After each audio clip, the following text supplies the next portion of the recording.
Okay, good evening, everybody. We'll call the Newcastle Planning Board meeting February 15th, 2024 to order. Um, Next on the agenda is to review the minutes from the January 18th, 2023 Planning Board meeting. Do we have a motion on the minutes from that meeting? Moved by Kevin, seconded by Wanda. Thank you. Do we have any comments, questions, corrections, concerns, etc. about the minutes? Seeing none, all in favor of the minutes from January 18th? That passes 4-0. Close that tab. Okay. Item 3, old business. A, applicant Midco Solar LLC for 745 US Route 1, tax map 003, lot 024, special use permit, large project plan, entrance review. So I just want to remind everyone that last month we held the pre-submittal meeting for this application, and they have submitted the application, and our planner has gone through it and reviewed it for us and provided us with a draft finding of facts. And so I think at this time we can, which way do you want to do it? You want to do the have you stepped through the review, or do you want to do the public hearing first? It doesn't Why matter. don't you walk us through? Yeah, I think that makes sense. All right. Because then I can also just mention, and I spoke with the applicant about it, that there's a public hearing that is required. The applicant did mail notice to the abutters within time to as far enough ahead of tonight's meeting. That's satisfied. Unfortunately, I did not get the public notice in the newspaper in time. So I believe if we can open up to the board, we can open the public hearing for tonight for any of the public that are here to comment. And then once we get the newspaper notice in, which that's going, I think it's already been submitted to the newspaper, we can hold the rest of the public hearing at the next meeting and close it then. So, but until that part happens, the newspaper and that public hearing, that part of the public hearing, the planning board probably should not make any decision on the application until then. So it's going to be a delay, which my apologies. Still worth going over the application. Yeah, I do have some questions for the applicant, and I will update, the board on most of the changes and anything significant anyway. Great. Since we got you, you guys want to come up? So if we're going to have a discussion, yeah, come on up. That'd be great.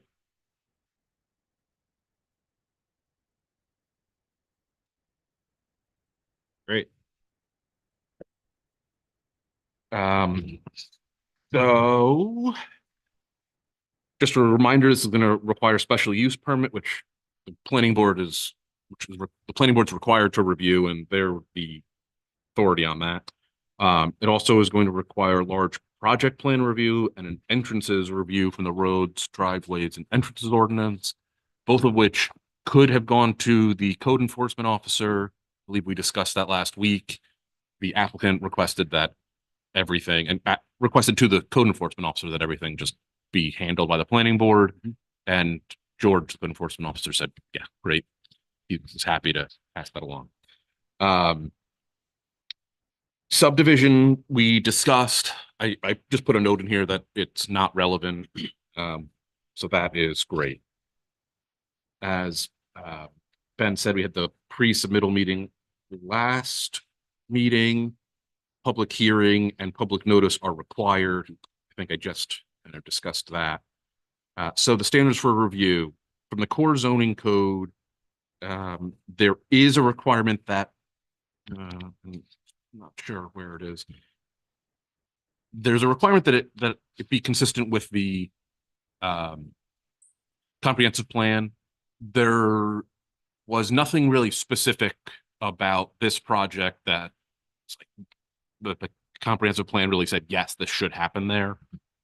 Certainly not I don't think it's inconsistent, but since we don't need to, there's no decisions being made, if you all want to take a look at the comp plan and if you feel like there's something in it that is very specific, that's relevant, that supports this project, great. Otherwise, I'm sure I can just essentially say there's no conflict. It supports at least the broader goals of the comp plan. Just to remind everyone, we are in which district? Oh, yep. We are in the, it's not the rural, I believe it is the, yes, rural highway district, special district rural highway. Rural. Yeah, map 3, lot 24 at 745 US Route 1, at least is the address that I've got. So, Okay. No buildings are proposed, and the setback standards only apply to primary buildings and accessory buildings. This was something that I noted, at least my reading of this, there doesn't seem to be any setbacks applicable to basically anything that's not a building. And I thought maybe we might want to address that. Okay. Which I mean, we can go into it now, or it was more of a general thing. I don't think it's. You're saying lots don't carry setbacks, buildings carry setbacks. Right. That was intentional. Okay.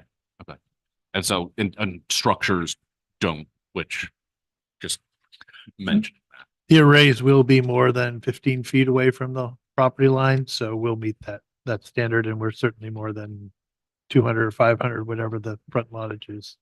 Yeah, I mean, yeah.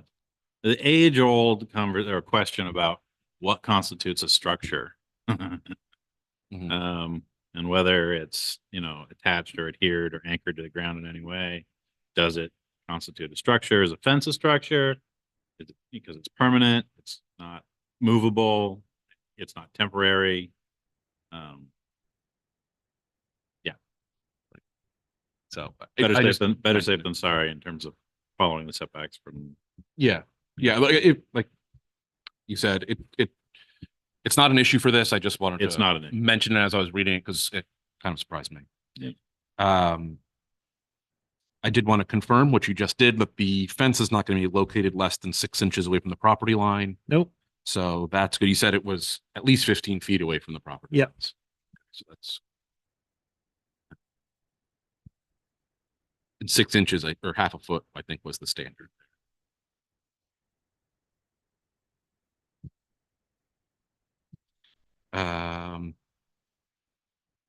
Oh, and are the fence posts and rails and everything, are they internal to the fence or are they kind of like on the outside?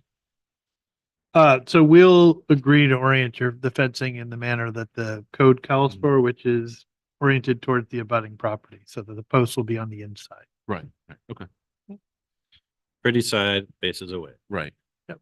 Right.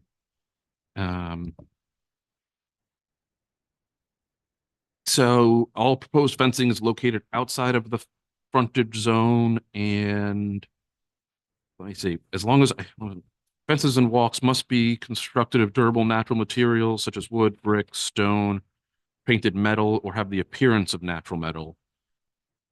Chain link fences are prohibited within the frontage zone except when located behind a land type. I'm gonna have to check that. It seems like a type. And so it sounds, presumably a chain link fence is allowed outside of the frontage zone. Do you recall? Yeah. Okay. I assume you're not putting barbed wire or concertina wire.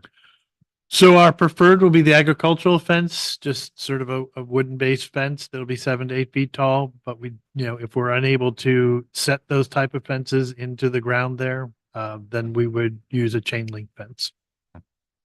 I think the visual impacts are, given how far back this site is from pretty much every sort of public access point, make it about the same. Okay. Let me just say that you and I talked after this meeting. I will send a letter confirming the things I'm saying here today. Mhm. And then any other questions you all raise, I'll also provide in that letter so that our next meeting, you'll have a full, sort of Great. written confirmation of the things. I've already started the letter and just waiting for the rest of your questions. Thank you very much. Perfect. I mean, it's a little confusing because there is no building. Frontage zone is defined as the area of land between the road, the frontage, the road frontage and the facade of the primary building that fronts the road. Since there's no primary building, the land area, frontage zone land area is kind of a null and void specification. So requiring that it, be 4.5 feet tall in the frontage zone is null and void. There's no frontage zone. I think I had, The type of fencing is certainly applicable, but right. And I think the way that I maybe was being a little conservative about it, but when you look at that one doesn't have frontage.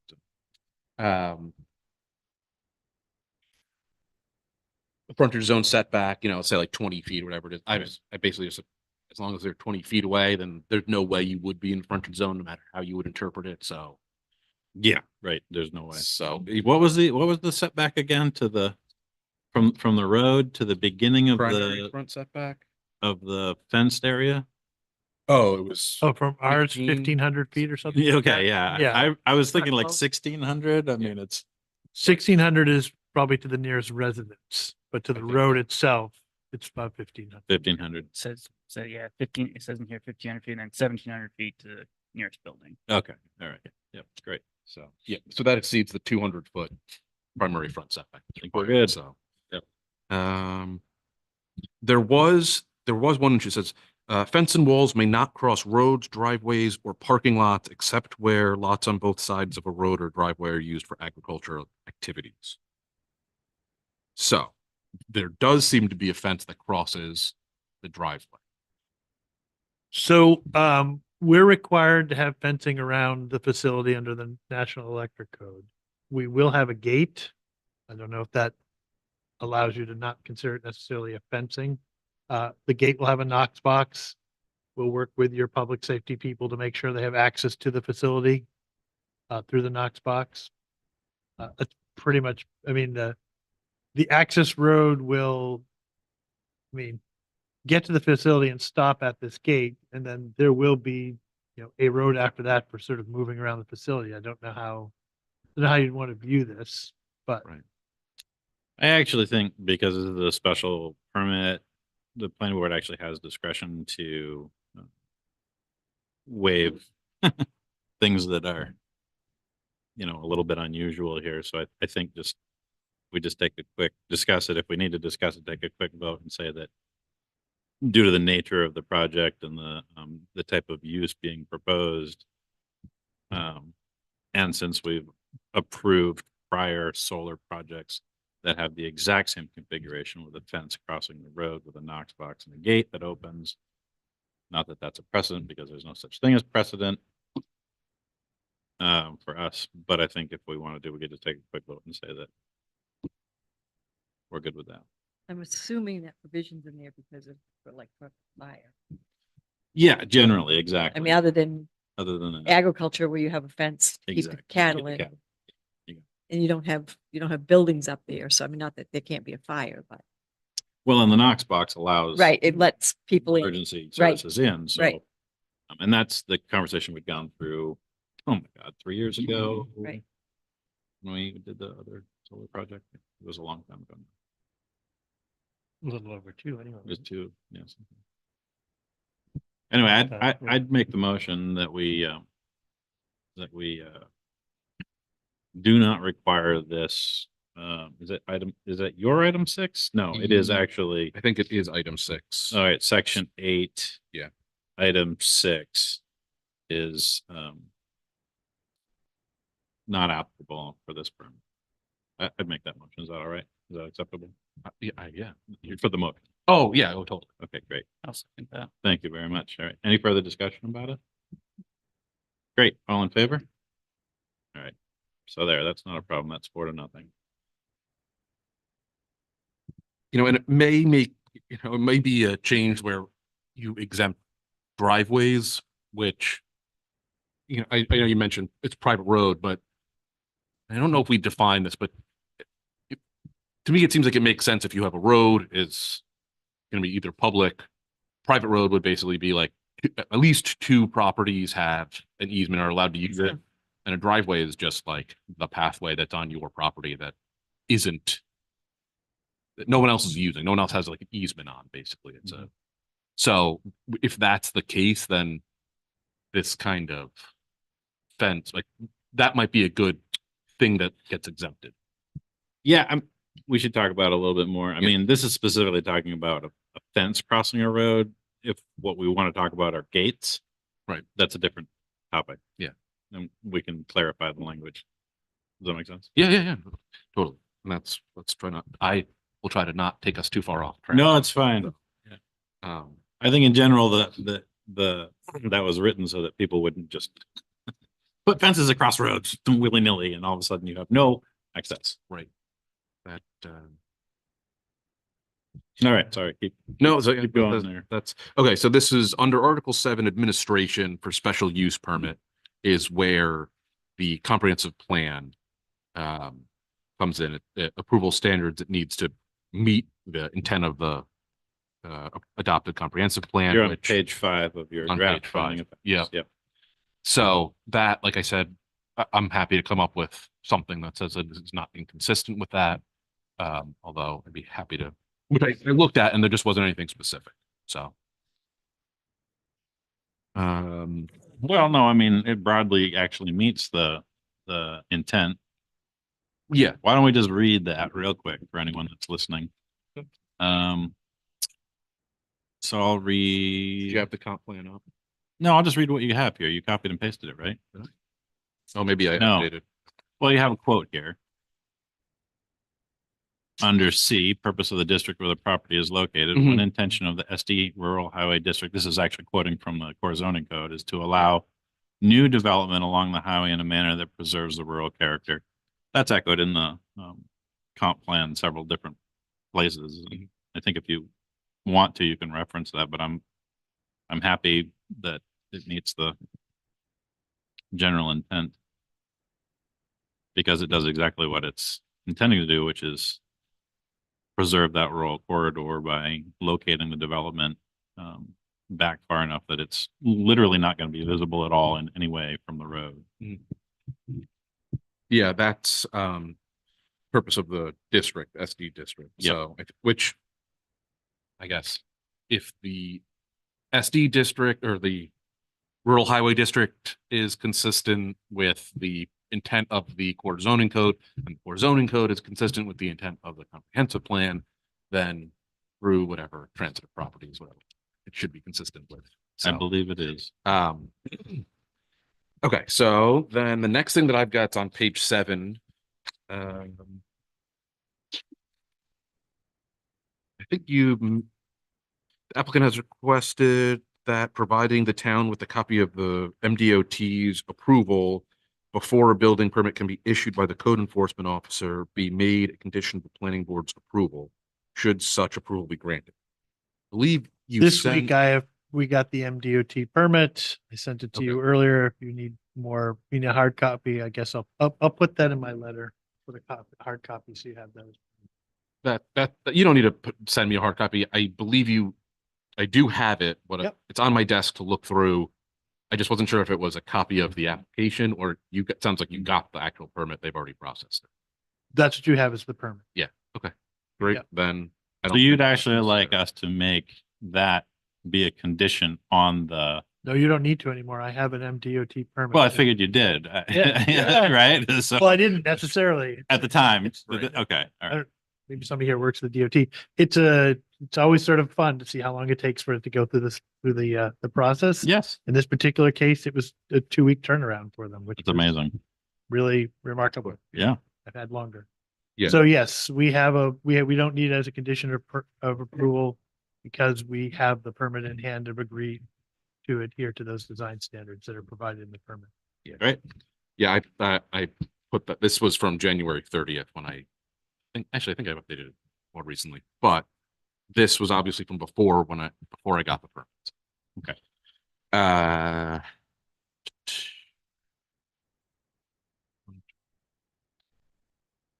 Oh,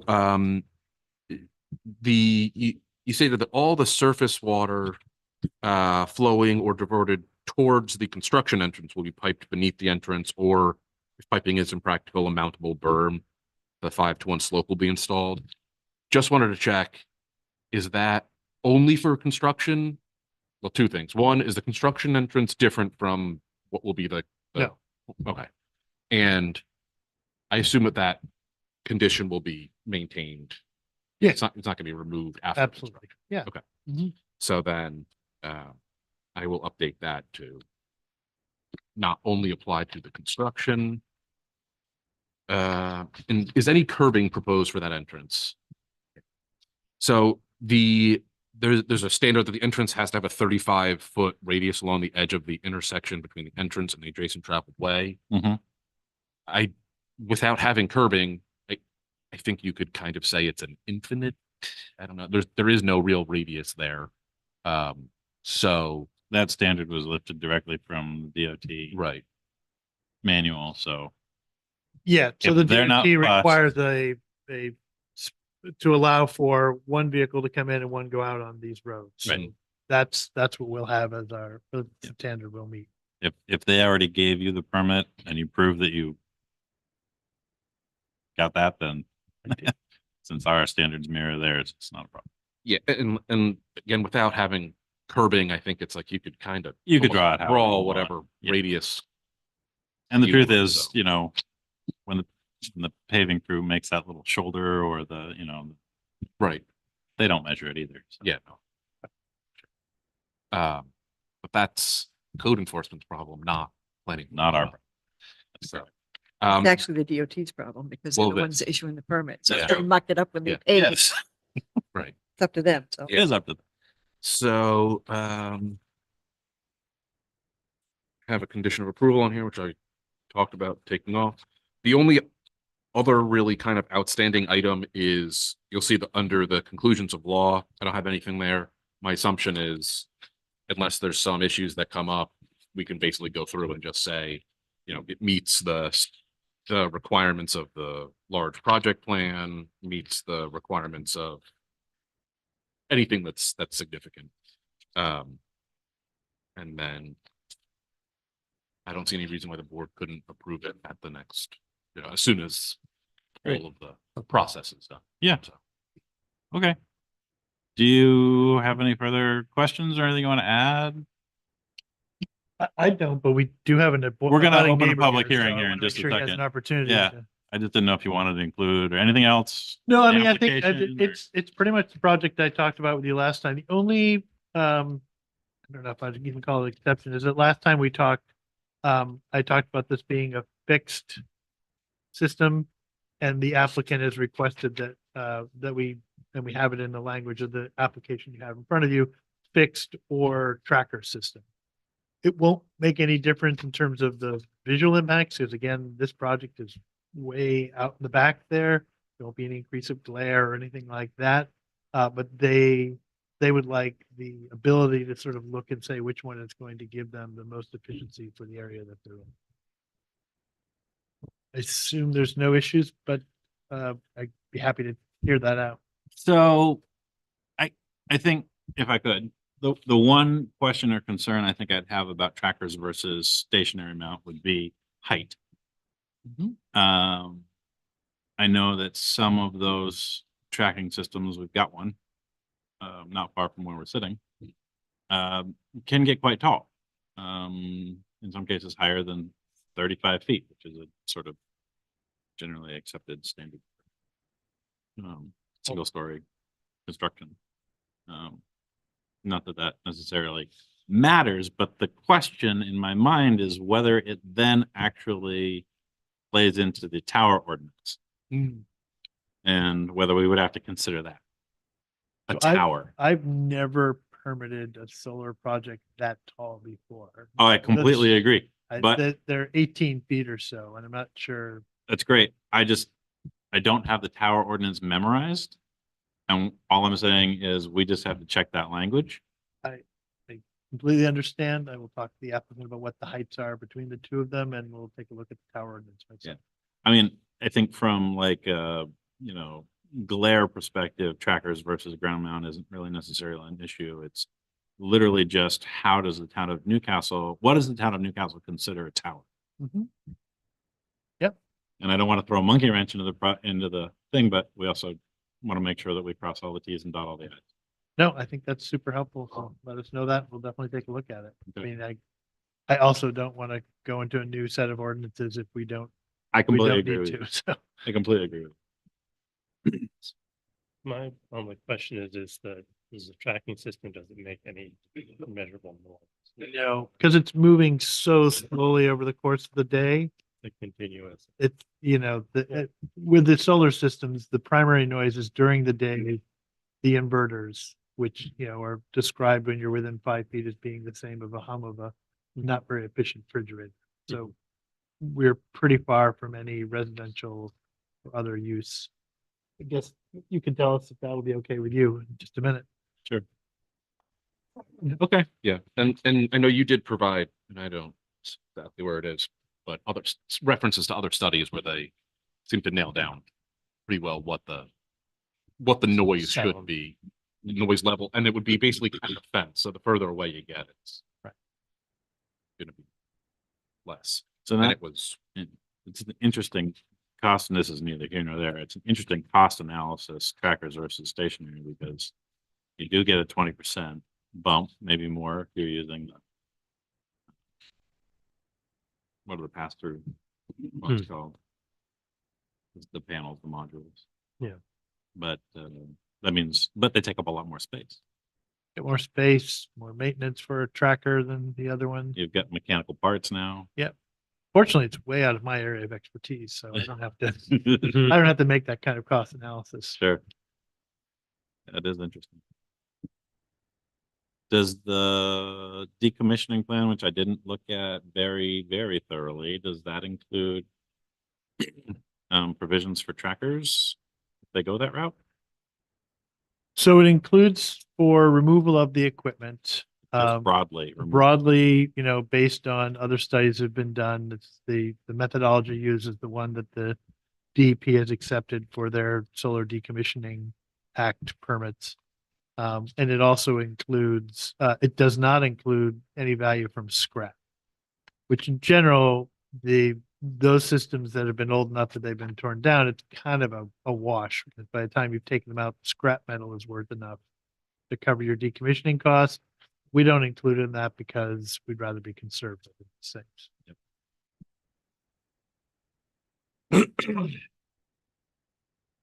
All right, any other thoughts, questions, concerns?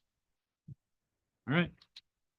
Thank you very much. I think we'll go ahead and open the public hearing portion of this application and see if anybody from the public wants to ask anything or have a conversation about the application. You're good? You have something? Come on up so we can hear you on the microphone. Sorry, put you on the spot. It's for the people watching on the television. It's not for us. Oh, okay. Yeah. Because admittedly, most of my questions are gonna be. Well, that's okay. Okay, Come back up, actually, if that's the case. Yep, is that? Okay, all right, couple of, questions at this point, given our conversation before the meeting. You said that the fence around it would be hopefully, with it, given that you'd be able to actually build it, given that the geological structure, a wooden fence. And if not that, a chain link fence. And what would be, there are lots of different, when I visualize it, I think there are lots of different types of chain link fences. So, when you say a wooden fence, it would be a complete wall. Is that, if we're talking a wooden fence, it would be a complete wall. Right. Mhm. Which means theoretically, hopefully, nothing goes in terms of like large animals or anything. But if you have a chain link fence, what are we how does that factor in? Because now you've got, So it'll be a 7 or 8 feet tall chain link fence, which will be large enough to, keep out the larger mammals and critters that, get into these systems. okay, so you're dealing with holes that say 2 inches, 3 inches, And 5, something like that. increasingly, the state of Maine is requiring solar facilities to have wildlife friendly fencing, which means we have a gap at the bottom that's bigger than the gap in the chain link fence. So the small rodents and other things getting in there doesn't affect the system. Right, they can get in, they can get out. Yeah. Okay, but it does, it blocks the, I mean, there wouldn't be any instance of larger animals getting trapped. We don't want a moose to start sort of rutting its antlers against it or anything No, like no, that. That's a primary concern. with That it. would be. And frankly, we also don't want humans who are, looking to have fun on a Friday night to be getting Mhm. into it either. Yep. Other question, once it is constructed, what is the lighting or lack of lighting situation? So there's no lighting, there's no outlet door lighting at the facility itself. At the inverter, there may be a downward light that someone could turn on so they could do maintenance type activities at night, but there's no lighting going. Right, and just for chuckles, how, when you, I mean, for an array that size, an inverter is how big? Roughly. Okay, like a refrigerator. Slightly smaller, but yeah, Oh, okay, in that range. Yep. alrighty. Given that you've said that there are more studies to be done in terms of exactly where the road's gonna go and what type of mitigation may or may not need to be done in terms of runoff, water flow, et cetera, et cetera. I guess in terms of that, I don't have any questions. Let me just explain for the board, because you weren't part of that earlier conversation. I explained that these are what we call 30% drawings. These are what we're going to build in sort of a broad sense. So you as a planning board can say, this is what's going to happen. These are the impacts for wetlands here in the stream. You can see where the road's going to go. There's a 50, a 90, and issued for construction level drawings where more information on elevation is provided. The road is actually built out. You have in your site plan sort of like a general configuration of the road. They'll design the road on a foot by foot basis. And that's where, as we were talking about earlier, there's apparently a bit of a dip right through here. There's not a stream through there, because we've had people walk through it, but there's a dip there that may require us to put in a culvert or some sort of structure there to allow them to get, for trucks to get over. We'll be dealing with that probably in the 50 to 90%. Yeah, okay. I guess in terms of general questions at this point, that's all I have. I mean, to be perfectly honest, I'm a great supporter of solar power. You know, as long as everything is done right and all the specifications are met. In my opinion. Fantastic. And Wonderful. that's about it in terms of my general questions. Thank you very much. Oh, you're welcome. Thank you for coming. I had one. Yeah, go question. ahead. So you said there will be an Knox box on the gate Yes. for emergency personnel to gain Mhm. access if need be. Where this is the first large scale solar setup we have in town. Mhm. I guess for if there were a fire or some emergency inside the facility, and the fire department need to get in, where we don't have any other facilities like this, there's never really been much training pertaining to what to do, where to stay away from. Normally, as I'm on the fire department, so I know a little bit of background on how we try to set up trainings for stuff like this, but like a pre-plan meeting. Once something's built. Yep. Setting up like a pre-plan, a walkthrough where a representative would be able to make sure that emergency responders knew what to stay away from, what might be energized, what might not be energized. If it's not in the application, it's just because I missed it. In general, for these facilities, applicants will commit to doing at least 2 trainings. So you have 2 dates. So if somebody can't make the first one, they can make the second one where they walk through what the safety procedures are. They talk through what the equipment is, what the risks are associated with it, et cetera. I'm happy to, as I said in the letter, commit to doing that as part of this. That'd be great. Thank you. Good thought. And again, it's just an oversight on my part that it wasn't in the application itself. It's a good point you bring up. If it's not in the code, maybe we could. I know in the past, I know like with the Dead River facility, when they put that in, there was mention about once it was built, doing a Yep. a pre-plan and all Yep. stuff like that, just for new things that we haven't Right. really been Yeah. exposed to a lot Right. in this area. And Yeah. yeah, we'll talk about that later. That sounds great. If we could set that up or Mhm. include some information would be wonderful. Anything else? All right, seeing none, I'll close the public hearing. Oh, sorry, just, sorry. I think you need to keep the public hearing open. I'm gonna leave the public hearing. There you go. open. Thank you. I just I don't rescind that. Suspend it, maybe? No, we'll just leave it open. leave it open. We'll just leave it open for a Yep. month. Thank you. Anyone else wishing to comment, let us know. By the way, anyone listening at home, you can contact the town planner. You can contact the town planner by calling the town office Tuesdays and Thursdays. Generally has availability. Email also works. If you're not able to attend, you want to write something, I'm happy to read it aloud. Always a possibility. All right, good. So we're gonna leave it open and we'll see you in a month. Thanks so much. All right, so we have no other new business and we'll move on to other business. Ordinance amendments. And we'll talk about shoreland here first. What do you want to, which document are we looking at first? Well, what I was going to say is because we have a workshop next week. Yeah. On shoreline zoning, specifically to consider revising the shoreline zoning map. Because up until this point, we've just been working on changes to the language of the shoreline zoning ordinance.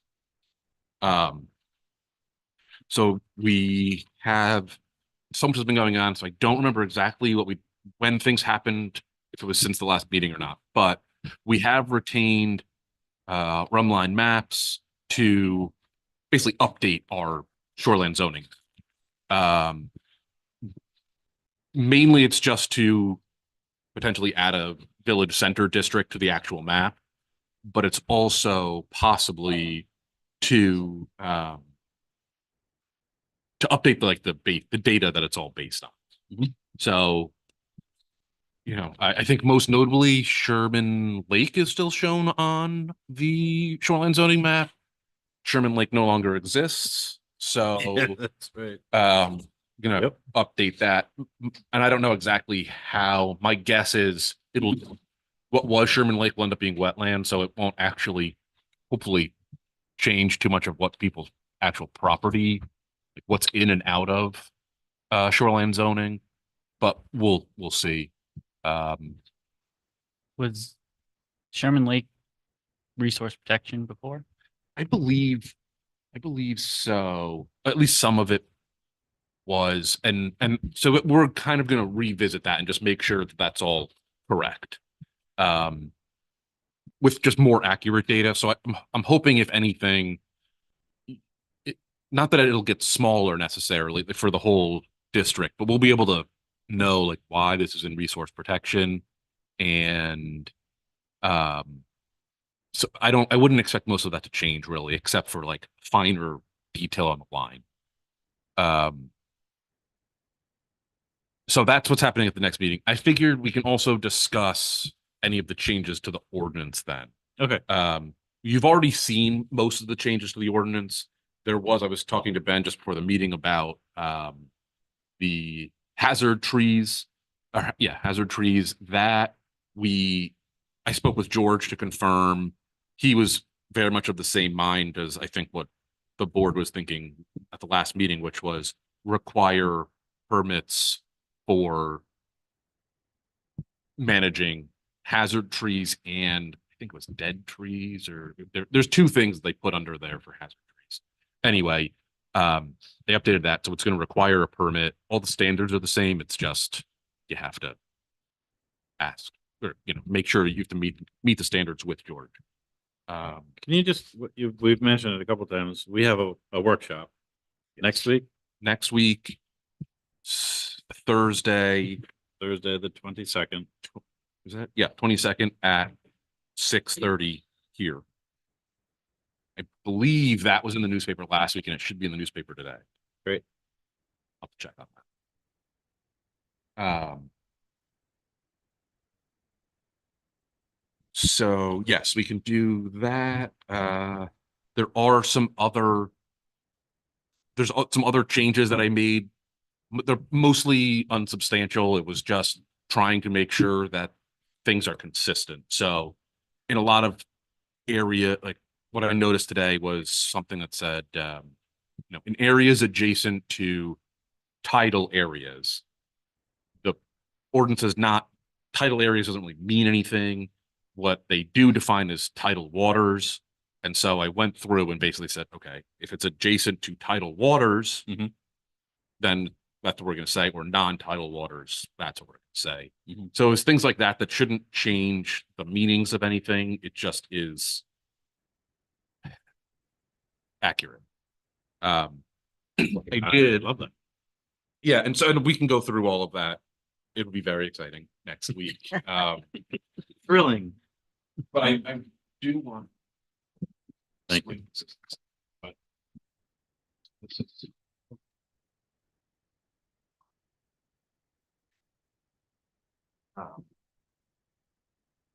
We had discussed last meeting about it's confusing. I don't have the language in front of me, but if I were to read it to you, it would be trying to figure out what setbacks are applicable where, when, how. I'm not sure. Again, I was mentioning earlier, as I've started working on some of this stuff, I started kind of pulling at this string. I found this word this should have a definition, doesn't have a definition. What was it supposed to be? So I started pulling, and this is one of the things I was trying to simplify. And so this may or may not get into the current update that we're working on. It would be nice if we can, just because I think it makes things easier.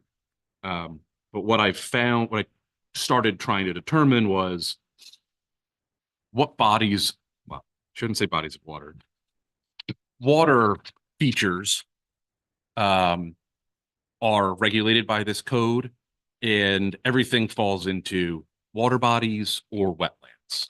That's everything is either a water body or wetland. Water bodies include great ponds, rivers, and streams, which you'll notice are the first three things on this like buffer from under the resource protection. So those are water bodies, which are all freshwater. There are some like subcategories of that, like great ponds, classified GPA, which I don't know what GPA is. It has to do with water quality, whether it's safe for swimming, fishing, drinking, things like that. So all great ponds that are classified GPA are great ponds, but not all great ponds are classified GPA kind of thing. There's no such thing as a lake. If it's a lake, it's a great pond. Great ponds are like anything natural over 10 acres. So there's rivers that flow into great ponds. These are like terms that are used in the document and are defined. Streams, there's outlet streams, there's tributary streams. And then anything that is not a water body is a wetland. There are freshwater wetlands and there are coastal wetlands. So it's not, it doesn't, you would think like, okay, freshwater stuff and saltwater stuff, but no, or tidal, non-tidal. No, it's unfortunately wetlands do break that way, but not. That's not how they wrote it. Yeah. What are other water bodies? So undefined. If it's what we might call a pond or a lake, but it's under 10 acres, then it's not a stream or a river. Right. It must be an other Yeah, water body, Okay, but, right? right. That's as far as I can tell. okay, but that could be a puddle. Well, a Yeah. vernal pool is that. And that's other, I mean, it's just, if there's only great ponds, there are no lakes and there are no ponds, there's only great ponds, but a great pond is by definition over 10 acres. And what about all these other things you could drown in that are You know, not and- moving? Yeah, my dad had a farm pond that was like 2 acres. right, right, Yeah. which Still a is good sized pond. I think Yeah. it was 16 feet deep and 2 acres. Yeah, but the ambiguity with this, I mean, this is what I'm getting at it.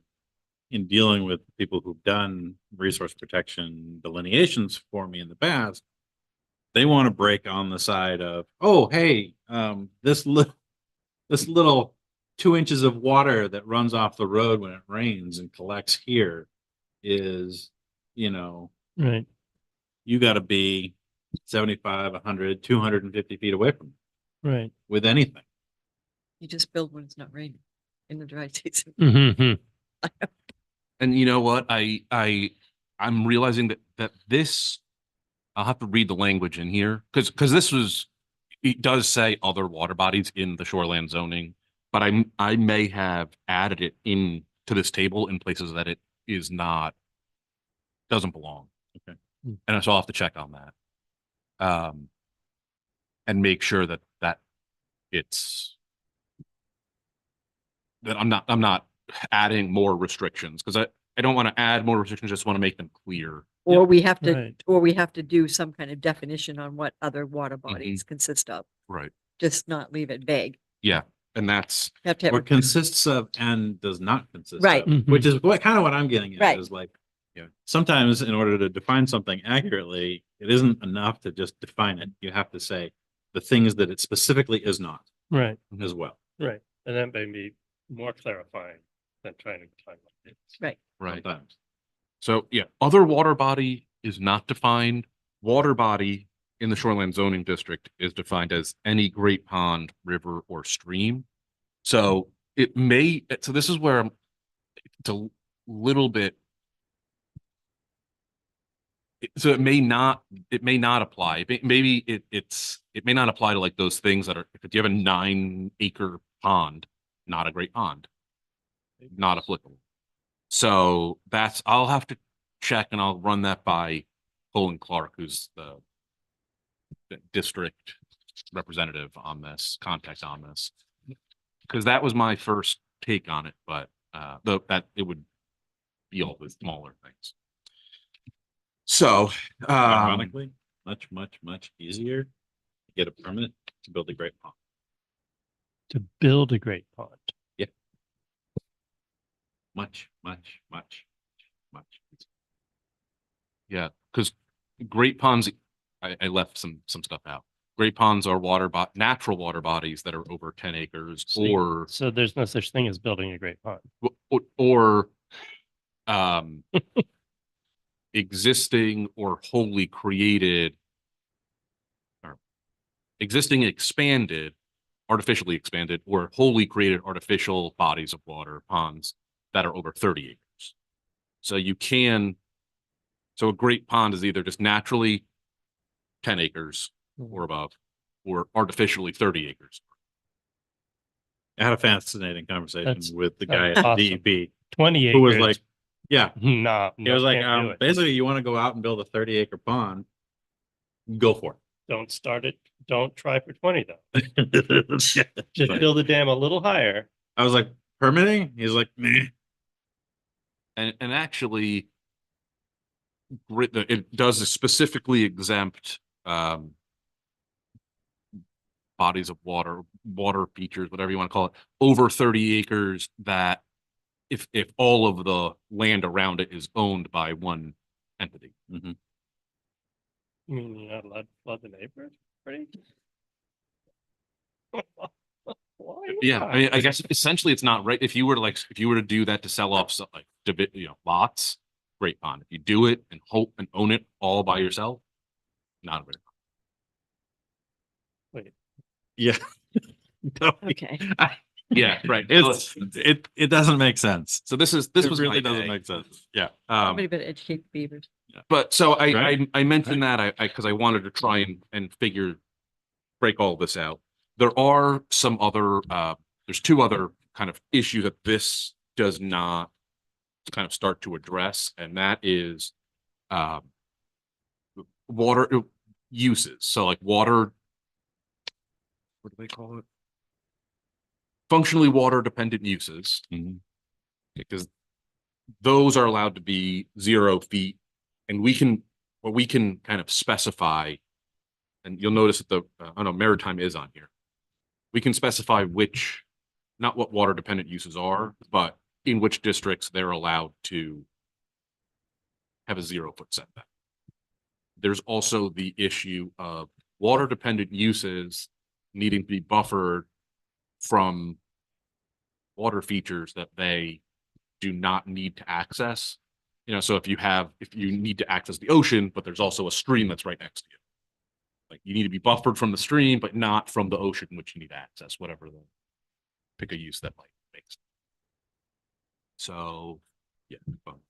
So that's not in here because this doesn't address what uses, which, get you around that. But I think that what will be important for our next meeting is at the bottom when you see village center,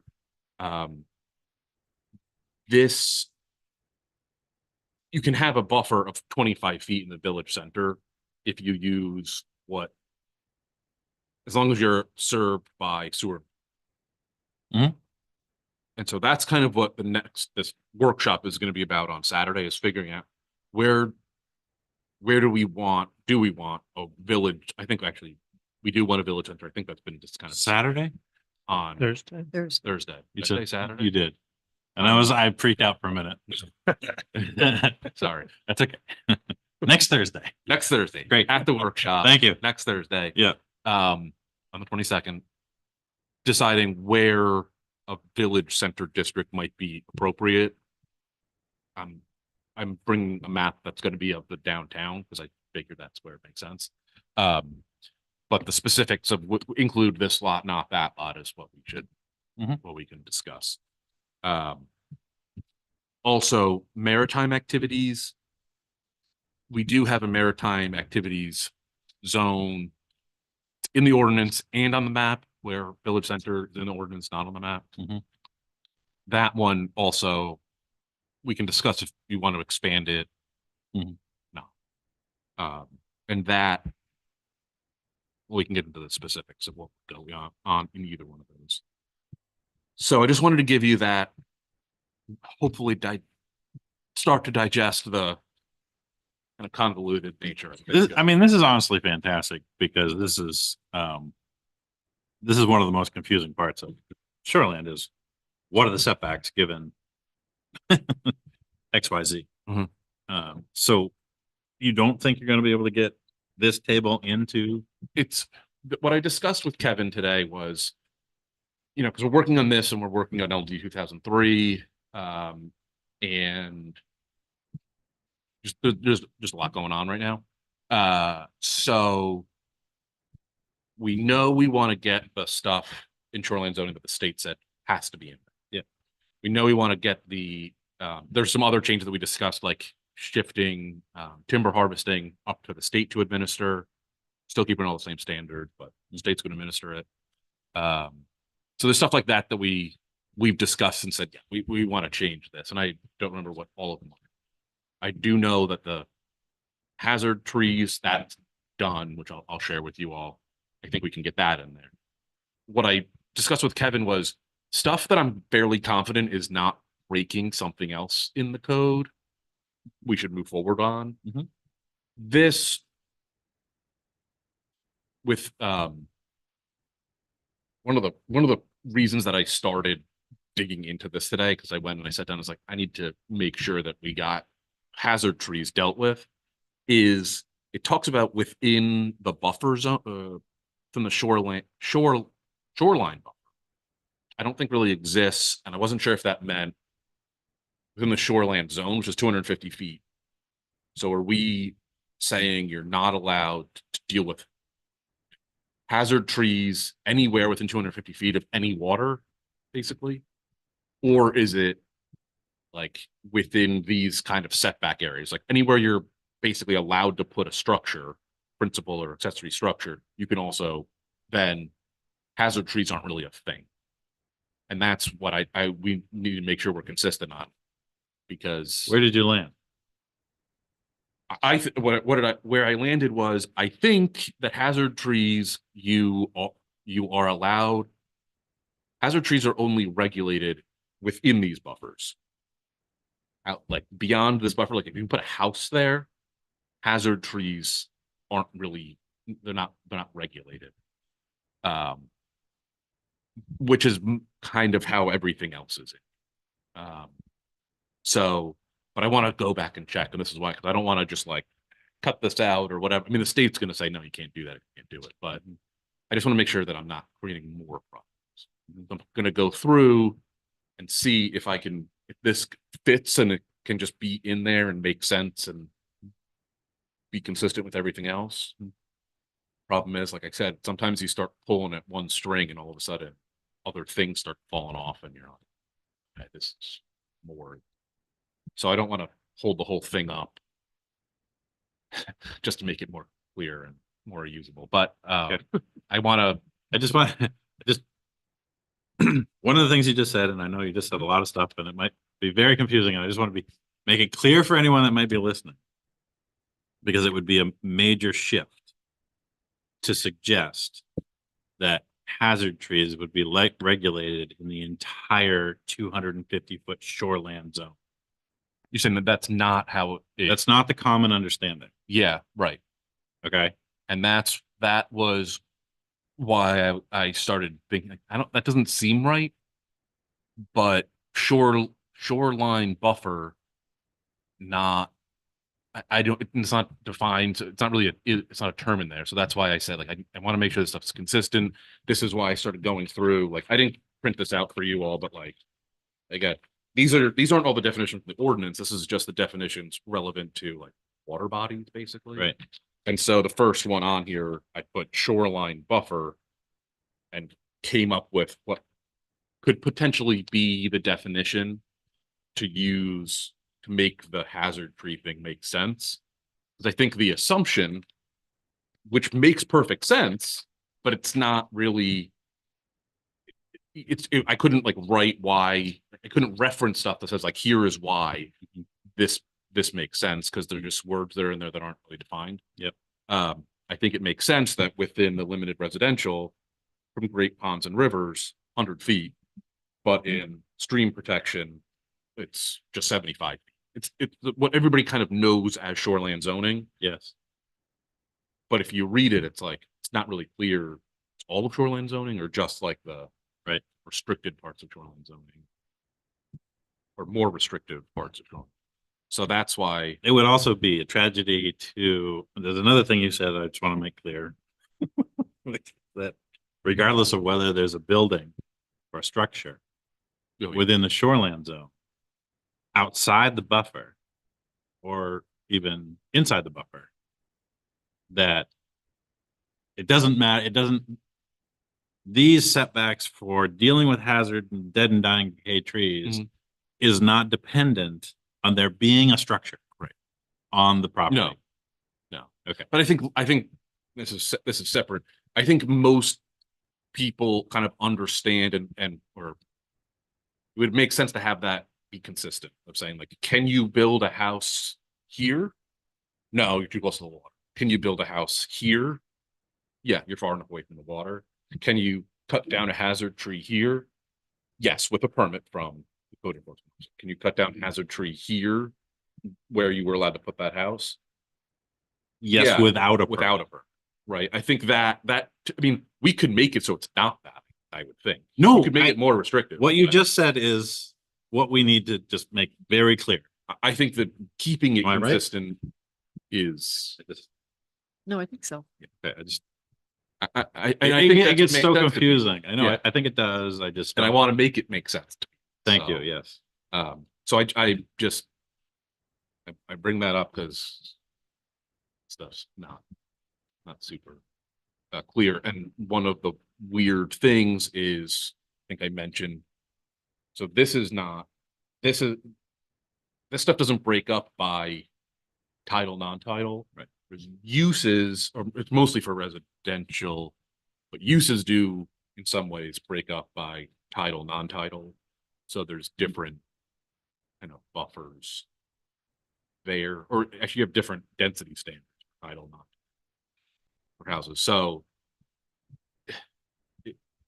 they just kind of use a different logic for certain things. Mhm. They, whatever, this ordinance, the model ordinance, and I would love if we can't get all the logic to be consistent, to at least say, here is the logic as clearly presented as possible for these things, structures maybe, and here's the logic as clearly presented for uses. Mhm. And here's the other logic clearly presented, whatever else. And to say like, this is when you're using these measurements and standards, and this is when you're using these measurements.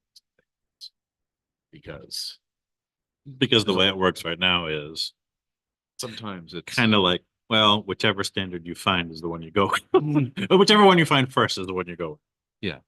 and it may, some of this stuff may make sense if you spend enough time with it and you read like, okay, now I think I get it.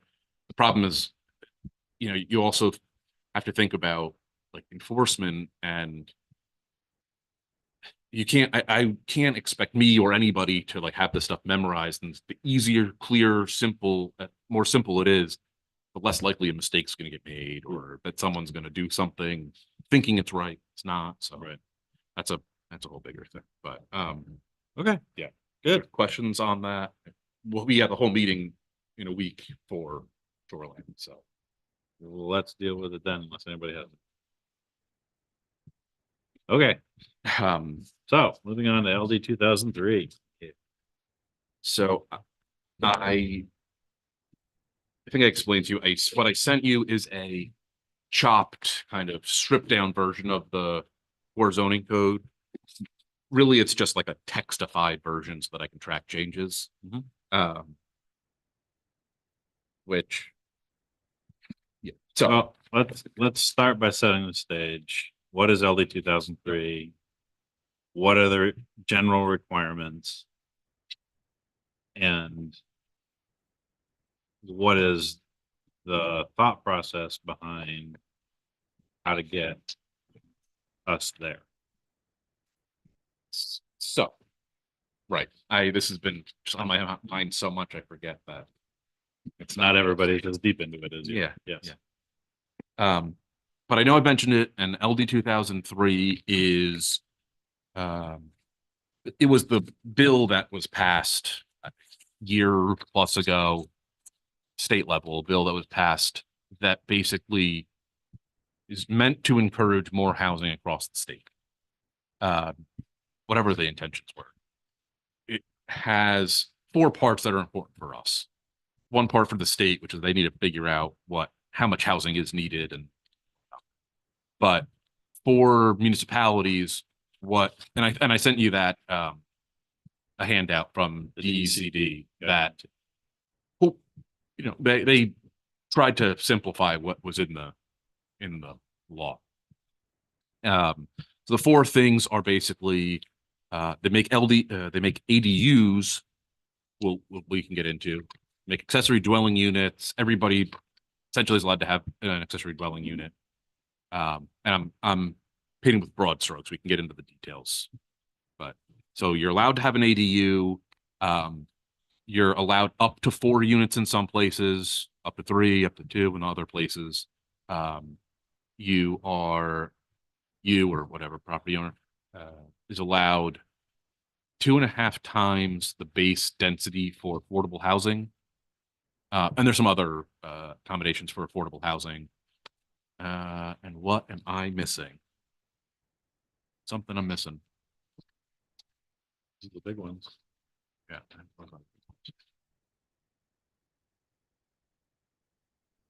Let me pull up that. Yeah.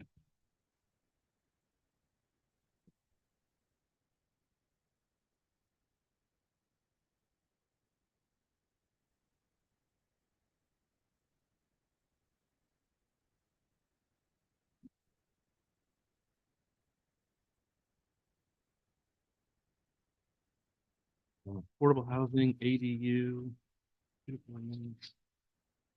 Oh, short-term rentals. That's what the fourth one is. Right. Essentially, the state said they're not regulating short-term rentals. They're not going to define it or say you have to allow them, you can't allow them. They did in here say municipalities can regulate or not short-term rentals. So those are the things that we've got. Right now, we have not, at least I have not started to work on regulating short-term rentals. I think I did put a definition in here. But I think that's there's a larger conversation around that, and LD 2003, as a town without a council form of government, with a town, we have a town meeting form of government, we have to be in compliance with this by June 1st. July 1st, thank you. We have to deal with a town meeting essentially, or before. Council form of governments had to be in compliance by January 1st. So fortunately, there are some guinea pigs out there that are already doing it. Didn't we, if I remember right, when we did the code, didn't we put into the code that short-term rentals, they would have to like get a permit Yeah. or at least let the town, there was Yeah. a small fee or something? There. Yep. There's tourist rental. Tourist rental. Well, okay, I remember we addressed it. Yeah, which It does need more. work. The Sure. whole thing. the Yeah, it was a concept good needs more work. concept, but Yeah, exactly. right. and it takes a lot of enforcement. Yeah, That's another whole. It's It's easy to big, say we're all gonna those do it. things, It's yeah. another thing to actually do it. track it and know who's Yeah. Yeah. who's doing it and are they complying. So I So- think the interesting thing about our code, if I could just Yeah. jump in real quick, Absolutely. is that a lot of LD 2003, at least in my opinion, hinges on the idea that they're talking about increasing density. And we did a lot of that work already when we adopted our code. So we already allow for ADUs. That's just a thing we do. Some towns specifically do not allow. So LD 2003 is saying now you have to allow. We already do. So that's not really an issue Right. for us. Yeah. Because we allow ADUs in every district in town. Density is another interesting one. The 2.5 for affordable housing. With a lot of back and forth, the state eventually said, the reality is that towns that have density requirements, in other words, X number of units per square foot of land or acre or whatever the case may be, or say, like a quarter lot, 1 unit per quarter lot, or 1 unit per acre or 2 acres or whatever. These are the guidelines. These are the how you calculate your density bonuses that LD 2003 gives potential developers to create more affordable housing. However, for towns that don't regulate by density, i.e. have a form-based code, there is no way to calculate density. How do you do that? And so what they said was towns that have form-based codes don't have to do that.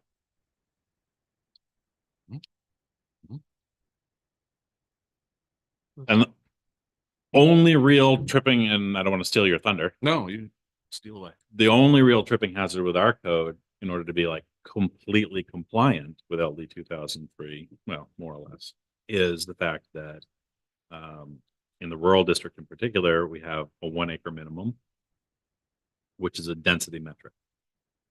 We don't have a density metric in any of the other districts.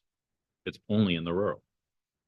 So in the rest of the districts, we say lot sizes, newly created lot sizes can be, this big on the road, and doesn't matter how deep they are. So they can be half an acre, sometimes 5 acres, sometimes 10 acres, whatever the case may be. We don't set a minimum, but we do in rural. And the other thing that we do in our code that is a density metric is we have listed in our building type pages maximum allowable number of units per building type. So the long and short, I think, of what you've done here Mhm. is to say, to become LD 2003, all we really have to do is just remove those things. Yeah, it would be more form-based. Well, I mean, we could go about it any number of ways, but the easiest thing for me would seem to be, and not that's easy for me, but the easiest thing for the town, I think, from my perspective, is to use the form-based code, use the form-based regulations that are already in place and dial those in and remove anything that really does kind of get close to regulating density or close enough that the states, because what I'll say is the state has said, okay, well, you do have a minimum lot frontage. It's like, okay, fine. And we do set a certain, you're only allowed to have like one principal building, and one accessory building, and some buildings have maximum number of units. So on any given lot, you could determine what the maximum number of units would be. And they basically said, okay, if you have you say you're allowed to have 40 dwelling units per building, have one building for 40 feet of frontage. That's a density standard, which Multiply that by 2.5. yeah. Right. And that's the problem. Right. If we allow 40 units in one building and the state is saying now you have to allow them to multiply that by 2.5, but and it's 100 units. the nice thing is that all of the other standards are still applicable. You still, if you're only allowed to have a building that is 20,000 square feet, they don't get to build 50,000 square foot building. They have to fit 100 units or whatever it is in 20,000 square feet, So each unit is 200 square feet. right? Which is doable. I Oh, mean, it would be, like, in Japan, that's normal, well, right? You We pull call the those door out and you shelters. climb in and yeah, right. They're micro units. The question is, what makes more sense? Simply removing the number of units from the building type and letting the standards that we have about the size of the building just take care of it. So if we took the 1 acre lot out of, like, say, rural, because that's the only place we have, That's the only place we have it. so then you wouldn't need an acre to build them. No, I mean, we still have the But we frontage would have the, requirement. yeah, we would have the frontage and the setbacks and all of that Yeah. from one lot to another, which would, So you have to meet that. So So you it's, could- in theory, you could get down to, as long as you have 250 feet of primary frontage length, then I guess you could go back an inch. You wouldn't be able to build anything on it because you need a 20-foot So it's a front front. setback. Yeah. You got rear setbacks and all of Side that. setbacks. So, yeah, you also need a building in there, right? but you could So- put a small house on a half acre and potentially in. a small Potentially, and house. the question for rural in particular is if we take away the 1 acre, do we need to add something else to constrain things. to constrain To things? get back to the same constraint. Yeah, by well, different I mean, ordinance. in reality, mean, what we 'cause- don't want to have happen is take away the 1 acre minimum and have people building small houses on quarter acre lots, Right, because then rural becomes suburban. I mean, the rural will just get chewed up. That's cheap land. And I should say, one of the reason this is even maybe more important is you can't create a new lot unless you have 250 feet of frontage, right? But if you've got an existing lot that does not have 250 feet of frontage, it's non-conforming lot. Right now, we could say, no, we don't have any density standards, never mind. But either way, you have a non-conforming lot, you're allowed to to do all of the regular, whatever else you want to do on it, right? So, because it's an existing legally existing. So you kind of keep that in mind too, is like, and this is with anything in zoning, it's like whenever you're changing a rule, you have to think about like, okay, well, what happens if someone breaks that one part because they already had it before the rule went into place, kind of thing, right? So it's a, So within this, there's no exceptions for like rural versus city. It's, the only which is kind thing. of strange. No, and I'm actually, I mean, I won't be shy about my disdain for LD 2003. I think it's ill considered because in the net effect will be that people will use LD 2003 to develop rural lands first. And those rural lands will quickly become suburban lands. Mhm. And nothing else will actually happen. Because why would a developer, if you were a developer and you had $20 million for a project, why would you go and spend it downtown, even if you could get a density bonus, where the price of the land is $20 million? And you could go down to the, 2 miles down the road to a rural piece of land, and the land only costs $50,000. Mhm. Where are you going to put your development? You still get the 2.5 times.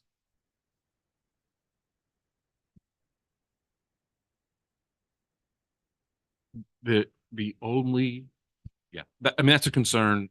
And I think sprawl it's a big concern of mine even before you take into account all the LD 2003 issues. So, and I would say a 1 acre lot, having grown up in New Jersey, there's plenty of suburban areas where they're on 1 acre lots. You can get real cul-de-sac. Yeah, 1 acre lots can get pretty 2 acre, tight. 2 acre lot. Yeah, I grew up in Keen Woods, which is right across from Union Station. Yeah. Over in Damascotta. Those are 2 acre lots. That whole little cul-de-sac, not a cul-de-sac, but loop subdivision is 2 acre lots. And there are now, I think, I don't know, they added 3 or 4 houses since I left there. But I think there were 14, so there might be 17, 18 houses in there. I think of my house is on just a little over 2 acres and then the field behind me. And if you think of houses in every little 2 acres, let alone 1 acre, Yeah. I don't want to Yeah. live there anymore. Well, and the point is that that's not rural No, by any definition. Yeah. Like if you put Keen Woods, you just picked up Keen Woods and you stuck it next to your house, would anyone say that's an acceptable rural use? no. That's not rural. Certainly not in my opinion. And I don't think most people would think it would be. No. So how do we, if we remove the 1 acre standard, how do we deal with the fact that Right. I mean, we spent a lot of time talking about like how far between driveways being sort of one thing that makes it feel rural. But if, Well, we fought to keep just the 1 acre. I mean, there was a time that Yeah. there was people who wanted more acreage than that. So, well, Yeah. yeah. so we well, certainly were didn't want less. talking 5 or 10 acres. Right. That tanked. Nobody wanted that. And I don't think acreage is a good way to do it anyway, personally. If what you want to do is keep a rural feel, I think frontage is a better way to do it. And we argued a lot about what the appropriate length of frontage requirement would be. To keep rural feeling rural, but even at 250 feet as the minimum, that's essentially the distance between one telephone pole and the next telephone. Mhm. So if you have a driveway in between those telephone poles and you have a driveway between every telephone pole, That's a lot of houses. that's a lot of houses. That's not rural anymore That's either. not rural. Keen Woods, how far apart are the driveways in Keen Woods? I don't know, on Something like average, that. I mean, they're 150. that close. Yeah, Some of probably. them are, yeah. Yeah, some of them. Oh, definitely. Yeah. I mean, there's a couple that are probably, the average is probably somewhere between 150 and It's sort 200 of a feet. bunch. Yeah, exactly. pieces. That's what it does. But yeah, you could easily end up chunking things up. Or people put in a road and they subdivide. And that's, yeah. That's what's the trouble with these laws is they just broad stroke the state Right. and don't take into effect what it does to all these little towns. Right. What makes us special, keeps us special. it was my guess is that there was a bit of a panic because the housing crunch right now is the crisis. There's just not enough housing. Lots of people, there's people around who just can't find somewhere to live. Mhm. So, so this, which is what it is. So Is what it is. it is We have to deal with it. It's there. So, and the rural district is a different animal than basically the rest of. Right. So right now, what I've got, and like I said, there's a lot of ways to handle some of this stuff. So I think in rural right now, it's get rid of the 1 acre minimum is an option. I did also, I thought that this was more clear that in the district standards, because there's says, I think it was a lot or virtual lot in this district shall be limited to 2 dwelling units. With the exception of if you use building groups, which allow, I don't remember all of them, it's not in front of me, but there's like a small rural compound, large rural compound, barn. So, if you do things like that, then I think it probably it kind of gives you a bonus. You can get another unit or 2 units in there. But it also adds a lot more, like it adds more restrictions around, like, I think the buildings will have to basically be connected. So you get that kind of front house, back house, big house, little house, back house, barn. So there's that. So anyway, so I just changed, I said, except through the use of building groups, a lot or virtual lot in this district shall be limited to 2 dwellings. Probably it sounds better in my head, but if it's 6 of one and half a dozen for you all, then we can do that. I also noticed there was no absolute height restriction in rural, so I added in there any building not on the same virtual lot, same lot or virtual lot, and actively used for commercial agricultural use may not have an absolute height greater than 35 feet. So essentially, we don't do stories in there, just like a height limit, except for agricultural uses. So that would prevent tall buildings.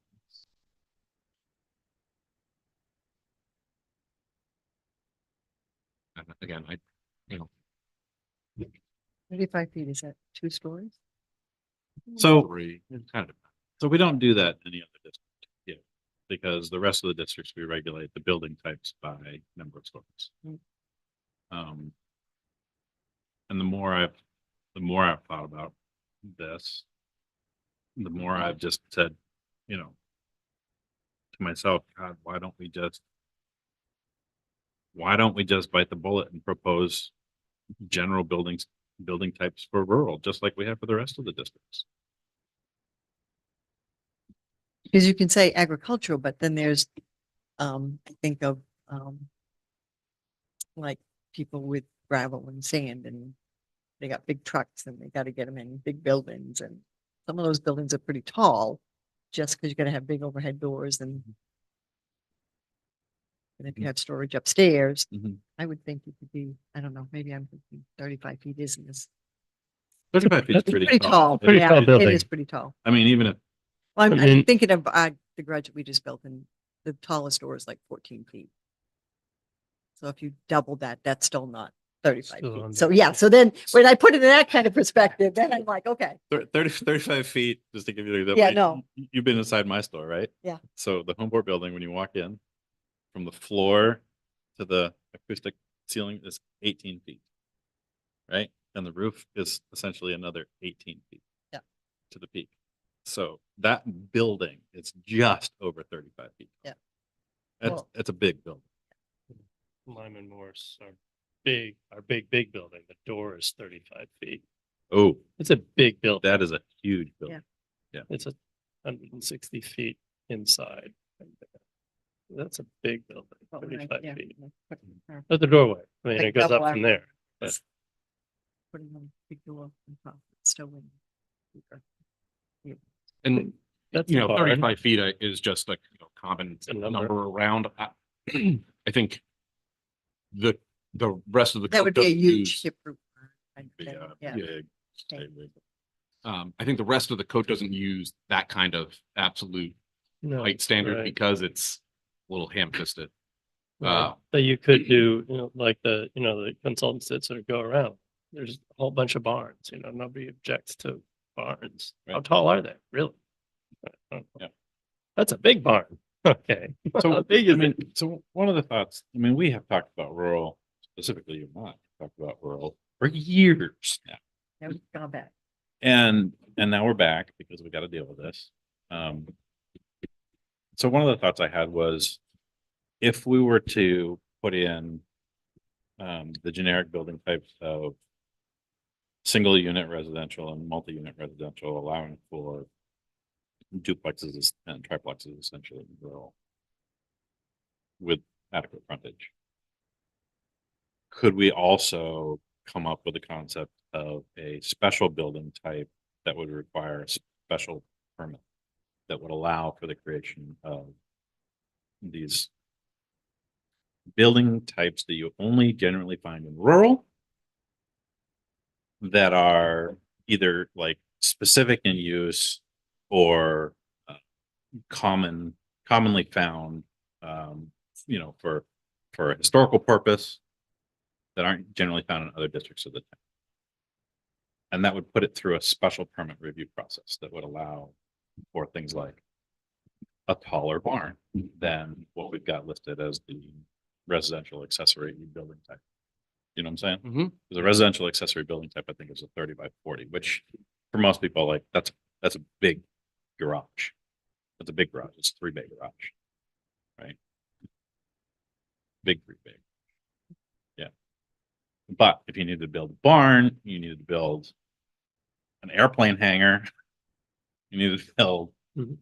Something like that, that really, you're not going to put something like that down here. You're not going to put it in D2, D3, D4. You're not going to put it on the highway commercial. You know what I mean? You're only really going to find those types of building types in rural. I mean, am I crazy about thinking about creating a special building type that essentially is just for rural and locking it to a special permit?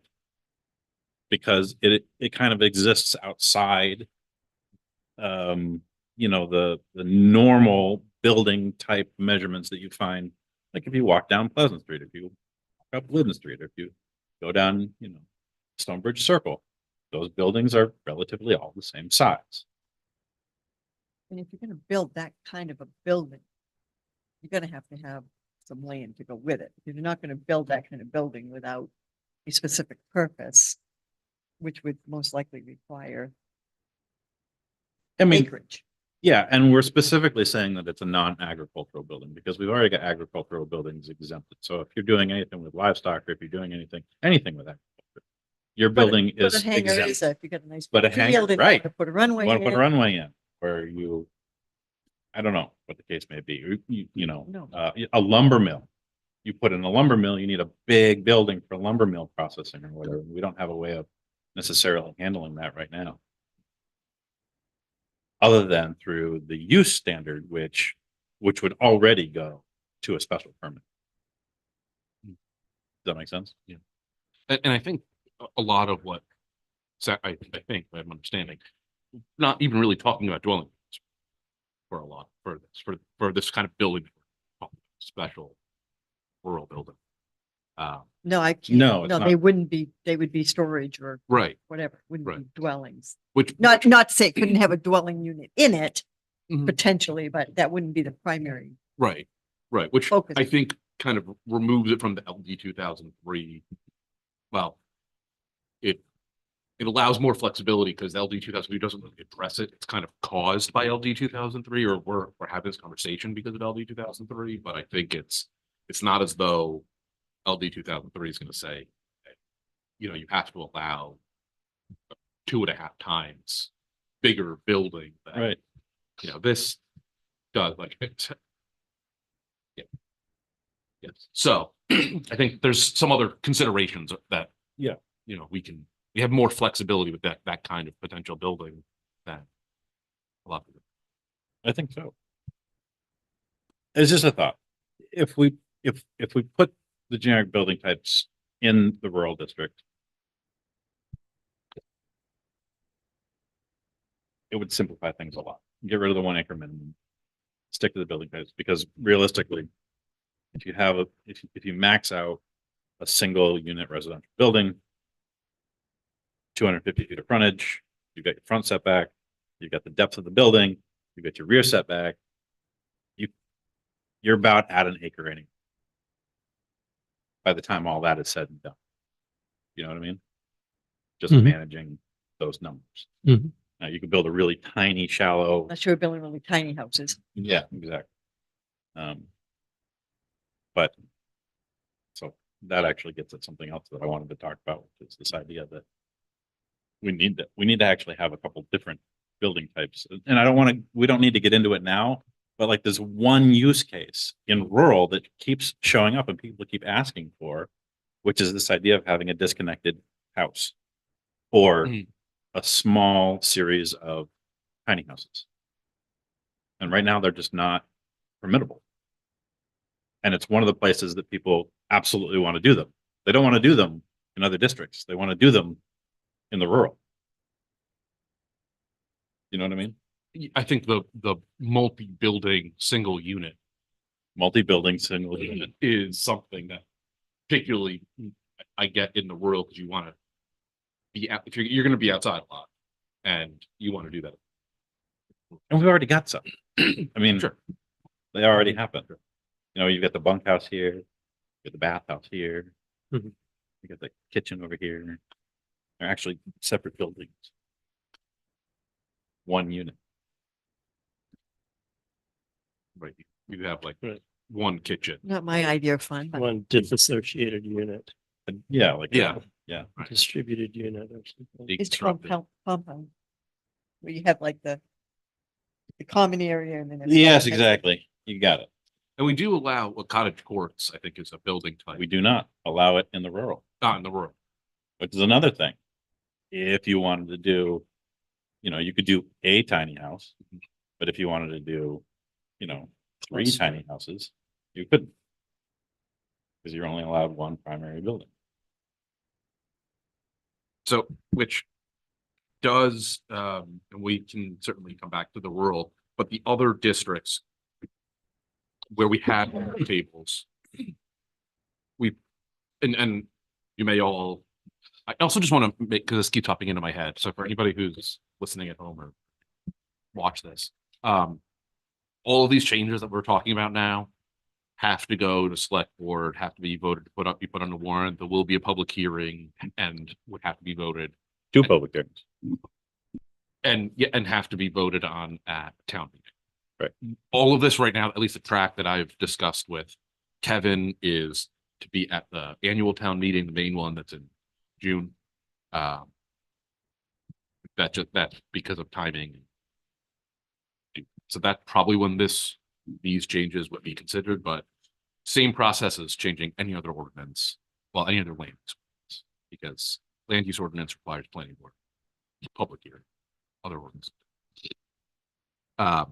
So now that I've got that disclaimer out of the way, the other districts have permitted building tables and they have standards there.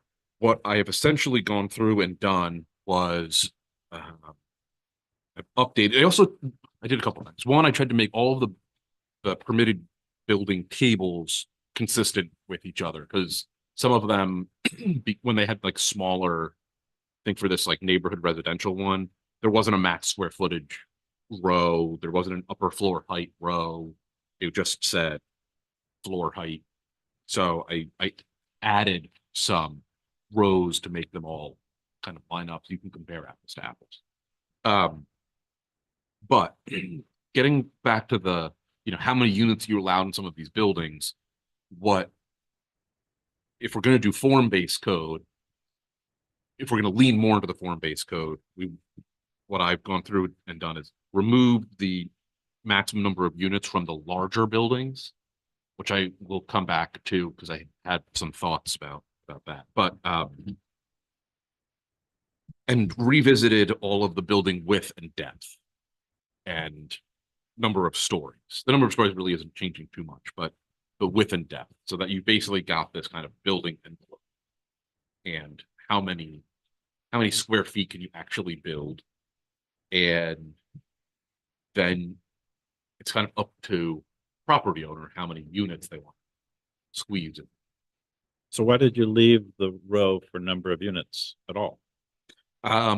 Because I left what I figured was for single unit residential. One of the things I was thinking is you can make it like a relatively small size, single unit residential. If you want to build big mansion somewhere, which seems to be the style du jour on River Road, according to what George has been telling me, you need to add another unit, and you can basically make it okay. So I didn't put a max square footage on single unit residential, but basically be like, look, you can build a small or like a modest size house. You just want to have a single family. If you want to build one of those big houses, then you'd have to add another unit in there. And you know what you can do? You want to do short-term rental, you want to do long-term rental, just to kind of be like, get some more housing in here. What I'm trying to do is encourage more units to come on. And one of the thoughts that I had, which is related to short-term rental, is to say basically, fine, you can do a short-term rental, but it can't be the second unit. For every short-term, you can't have more than one short-term rental unless you have a long-term rental. To kind of try and say, if that lucrative, great, do it. We don't want to stop you from doing it, but in your first one, go for it. But I'm trying to figure out how to incentivize someone to also do a long-term rental. This was really just kind of you can have a house and it can be 40 by 40, and should also say that the 40 by 40 or whatever the footprint is not actually the footprint, because that's just the main building mass. Then you can add components on. Some of those can be fairly large. So it does give you a footprint maximum, but only for that big building mass. So that's why there's also some of these have those kind of footprint definitions, and then also a max square foot. So that's why I didn't just get rid of the total number of units. What I figured was for small, you'd basically define, so here's the smallest. If you want to build only one unit, here's how big you can have it. You want to build a second unit, you get to build. Just a thought for you to consider. It's an interesting idea. Otherwise, yeah, we can just get rid of the number of units, because essentially just having a maximum number of units on a lot, that's when you get into the 2.5 times bonus. So I think what you just described would play out even if you got rid of the row of number of units. yeah, Because if someone comes in and says, I want to build a McMansion. And you say, okay, well, it's too big to be considered a single unit residential, but you could make it a multi-unit residential and then it would fit. You just have to you have to legitimately be able to call it 2 units. yeah, put another kitchen, bathroom, have it be able to. Actually kind of like that. But what happens when people who want to build that kind of a house, so then they put in the second potential unit, but then they don't ever rent it because it's just family or it's just, But they may sell it in 5 years. It's And- still another unit that's been made. Right. And also, Yes. if that On happens, paper, on Yeah, paper it's paper. been made. Right. Okay. Yeah. And we can't force them to rent. No, right, right. But, and I was thinking. but I about- think that was, but isn't that the principle behind this is to, LD 2003, they have more units, more. just people, more create more housing. units. The It doesn't mean belief you have to is put people in them. you don't have to put people in them. This is a field of dreams. This is, if you build it, they will come. That's LD 2003. It's field of dreams. But I do want to speak to the, so if someone builds it and they don't rent it out. That doesn't necessarily mean that doesn't, at least in some way, positively influence housing availability, because that also then means that if someone wants to come and stay with you, they don't need to go rent a Airbnb or hotel or whatever else. So you kind of do undisplace that other unit. So it could possibly, if anything, reduce some of the demand for short-term. Because then, well, we got it. Well, come visit us. While you're here, spend money in our stores. So, Yeah, I mean, that's the funny thing when we had guest room space. We were not lacking in people wanting to come visit us. and guess. Oh, you've got space for us? We'll come up for a week or two. So, yeah, I think all that really does is just encourage people to, doesn't say you can't have a big house, just encourages another unit that you can kind of close. Because and which you can certainly already do. There's nothing that's going to stop you from having a big house. Either way, it's just, you're going to build a really big one, like, and maybe that means that like these big houses, they will say, you know what, I'd love to have a groundskeeper. Great, okay. And then somebody is living there, these could even contribute to the full, year-round population. Rather than just big empty houses.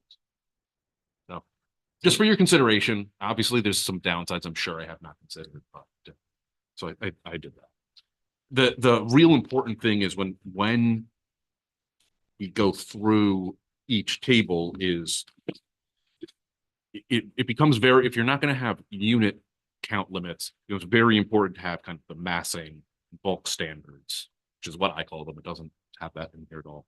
To have those form standards really dialed in. The width, So, depth, max width, depth. square footage, Yeah. total stories. Floor height, total stories. Which one thing I did want to mention is the number of stories. As I was going through this, what I found, and I think on page, and I remember to put page numbers, which is going to help, I hope. On page 8, you'll see under building standards, it says the total number of permitted stories within a building are counted starting at ground level and end at the eave of the roof line. Living space contained under and within the roof system is not counted as a story. So I imagine you're all kind of familiar. You get a bonus story if you keep it in the roof. But what I found in the kind of the structure of the code is it has that standard in some of the districts, but not all of the districts, which makes perfect sense, except that then in, I think it's building standards, it has a different version of this standard with some more kind of guidelines later on that apply to the whole town. And so my guess is that when there was kind of a inconsistency of this is going to apply to some districts and then somewhere else is going to apply to all the districts. So right now it applies to all the districts, but the intention at some point was probably just to limit it to, these certain districts. Nope. No. Okay. Well, I'll tell you what happened. It was a cut and paste thing. So initially, the standard only existed on the building, on the district pages. And later it was added to the building standards article and refined and never removed from the district pages. okay, which makes sense. So, because when I was looking at this, I think there are, and just from some conversations that I had with with other people, some of the total stories seem like they are high, or like, because in some areas you can go, you can get 3 stories, which actually means 4 stories. So you can get 4-story track means 5 stories. And that seemed, I'm not sure that this, in areas that make sense. I don't really have a problem with height generally. That's me. I understand many people do. Not that I'm not sensitive to it, but I know where it might make sense, right? Like kind of on Main Street in downtown. Doesn't make sense in the rural or further away you get from downtown. So, or at least I would guess that people are going to be more sensitive to what people consider downtown. So anyway, so I went through, I also, tried to dial those where I was like, I think this is higher than, because I don't think anywhere in here, any building types. No, there are some that have 3 stories. Anyway, so I mentioned that, so I did dial some of those back because I thought it was a mistake, but perhaps it was not a mistake. Either way, we can change them, not change them. Yeah, so I did that. Anyone in particular that you were total stories? that you were thinking I of? can go I mean, downtown, D5 and D6. So page 19.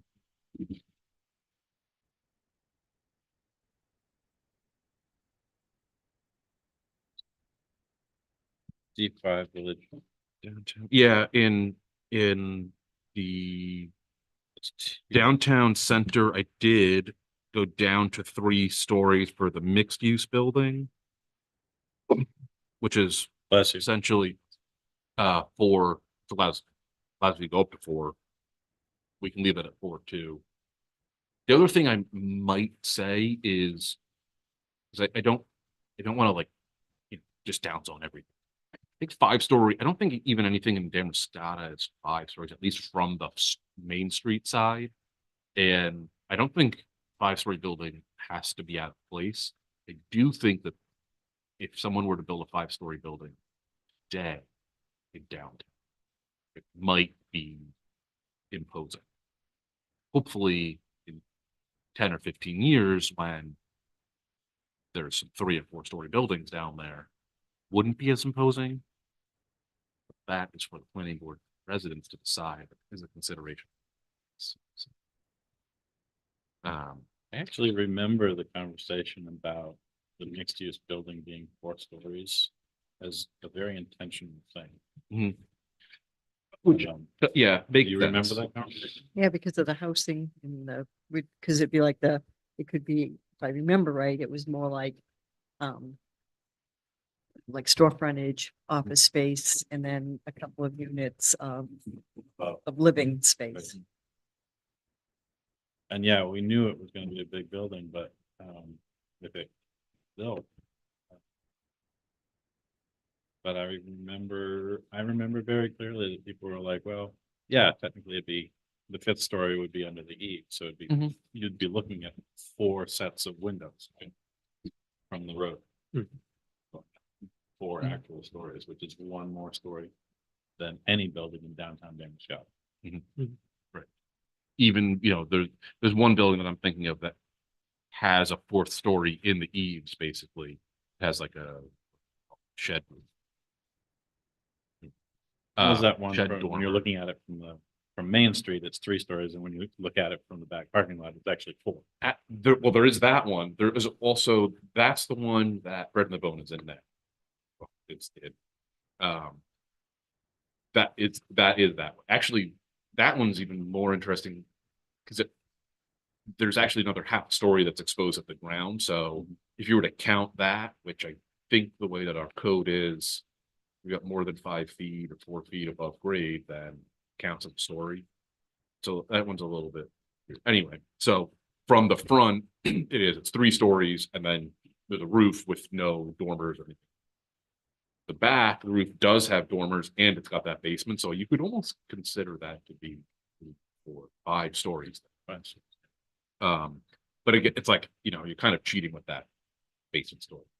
But the building that I think it's Butter Up Cakes is in, so a little bit closer to the bridge, that one does have some storefronts, and then it says 2 stories of I think it's residential, but 2 stories above that, and then it On Main has- Street side, on the Main Street side, and then it has a another one in the back. dormer. Well, it has the 4th story, the 4th story windows face Main Street. So it has like Okay. it has a dormer. It's like a shed dormer faces. So that story would, by this code anyway, be 4th story, but it counts as a 3. Right. So it would be even a story bigger than that. And that I would say is probably the tallest building South Churches in Scott. So anyway, those for reference are there. I may have been heavy-handed in the reducing the story heights. You know, do not hesitate to adjust anything or, you know, tell me to adjust anything. I will say I narrowed the building width for some of the buildings on Main Street more, and I tried to keep it to units of 30 because that's kind of like a standard storefront. Just actually, again, not that we want to make Newcastle Damariscotta, but because those buildings, I don't think there's anything that's 120. I don't think there's anything that's over 70 feet wide. So, and I figured, you know, narrower buildings, maybe you get more stuff in there. That was my thinking, but I did make sure that mixed use building could be bigger because for some of the considerations. I think you want mixed use and you want to be able to accommodate all the different uses. Well, as someone did point out at some point, building width, which is the length along the frontage, should probably align with the maximum, and I'm looking on page 23 here.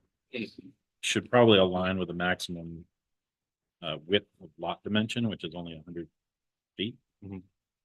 Which is not to say that you can't have a lot that's bigger than that, because you could have virtual lots.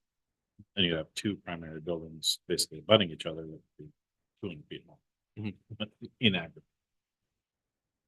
But we've got other provisions where if you go over a certain length, there has to be articulation. It can't be just a single flat facade. Yeah. But maybe we should consider actually changing the length along the frontage for mixed use building, you know, to 100. Basically, you Just could mirror. max out You can max out the lot because there are no side setbacks. right.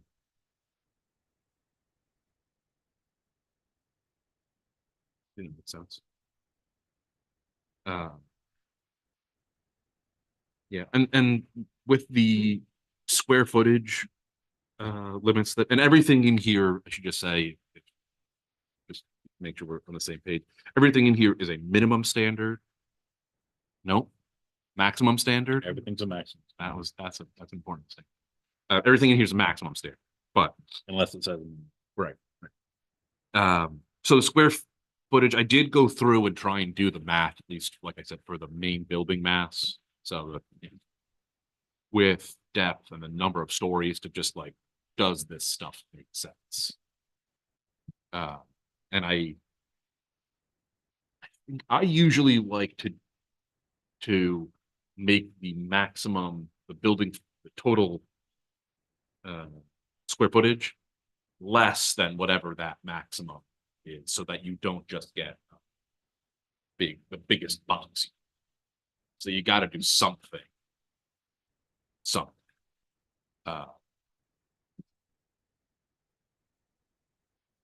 Makes sense. I just want to make sure there were some. I noticed on page 20 on the D5 village business. Transportation and utilities, I came across some like weird little things. District energy system and paid parking lot had little 3s next to them, but there's no 3 in the budget. No. So at least in this draft, I switched it to expanded use, or maybe it should be special permit. Special expanded use permit. What district was it? D5. D5.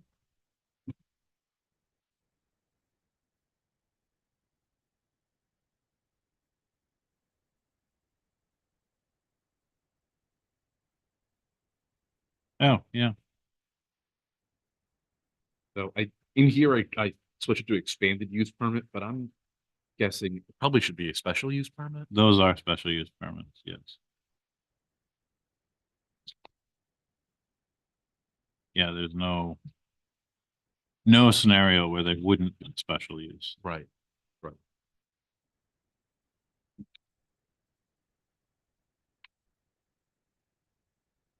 So it's getting a little late. We're coming up Yeah. on 2 hours here. Do you have any other high points? Because my next question is what's the next step for LD 2003 and us? I do have some other, let me just go through. The next step for LG 2003 is I'd like to try and make some more changes and share them with you, at least at this next, maybe at the workshop, where we can discuss them. I'll share them with you. Just because of the timeline, it's gonna go, I will personally send it to the select board so that we can get the public hearing scheduled and all of that. But I think maybe it would be like for expediency, share whatever changes with you by the end of, before the planning board meeting next week, workshop next week. Let me know if you have any changes. I can incorporate them and get something together that makes sense. That way we can take it to public hearing, which will probably be at the next regular meeting. But I will go through and just say for mixed use buildings, Mhm. at no more than 45% of the total floor area of a mixed use building shall be residential use. So put some limit on there. I know that came. Where did you put that? Right now, it is only in fabrication. No, I mean the definition, you put it in fabrication. That's, only? yeah, I just put it under building standards. But we can change it. However, so I mean, some units it might not make sense, like in the D5 maybe, because you're like, yeah, well, if you have you're allowed to do resident multifamily, you're allowed to do mixed use, so. That was something to consider. Yeah, that's an interesting one. We should tease that out because I mean, a percentage might not be a bad idea. But it might be different in different districts. Yeah. So That's why I did it there rather than. yeah, the districts where mixed use building is allowable are highway commercial fabrication, D5, D6. Am I forgetting one? Rural highway? Oh. So I can imagine the standards would make sense to be different. to be, yeah, to vary based on the Yep. district.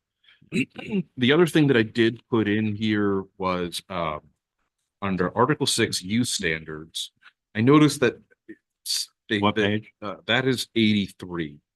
I stuck in use categories that make it clear that the uses listed are that the transportation and utilities, the uses listed under that is the category.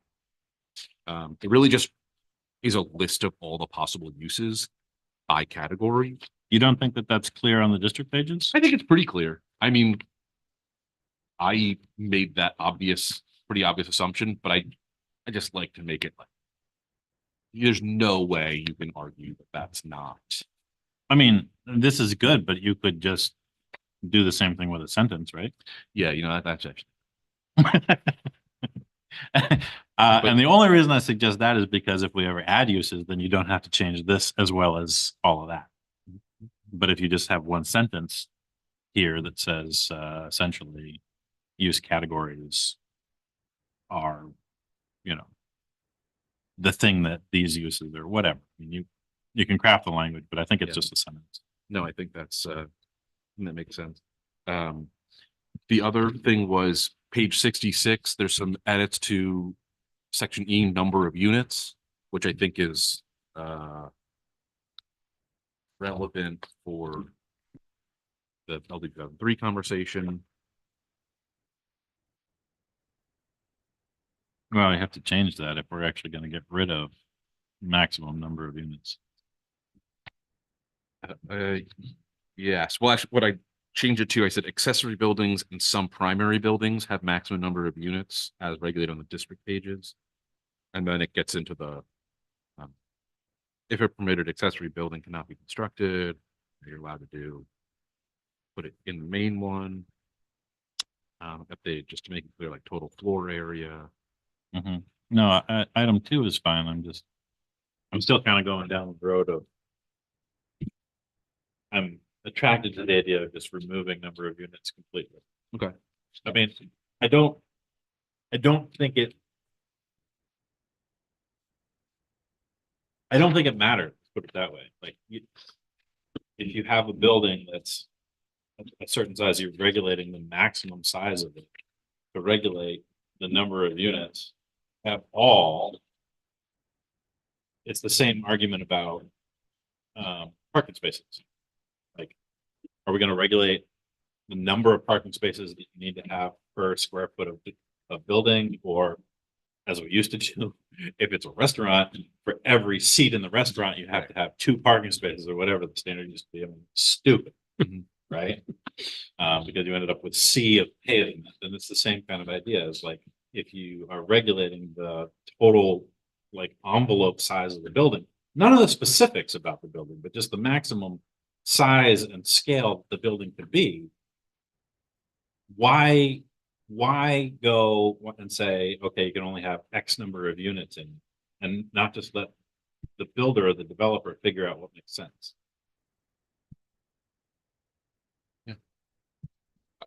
I agree. This is, I think it's almost what's in here, but as drafted, kind of goes the other way and basically says, instead of putting a limit, it's kind of like, just if you're basically regulating those small buildings, but do another one. So, but I think it'd be small potatoes. And the last thing I will say, and stop talking, is affordable. I added 3 definitions. One for affordable housing development, one for affordable housing owned, and this is on page 89, affordable housing owned, and one affordable housing rental. And that is because basically those are the definitions that state kind of defers to in LD 2003. And I would like, it may be a moot point if we're kind of making it so that the density issue doesn't matter.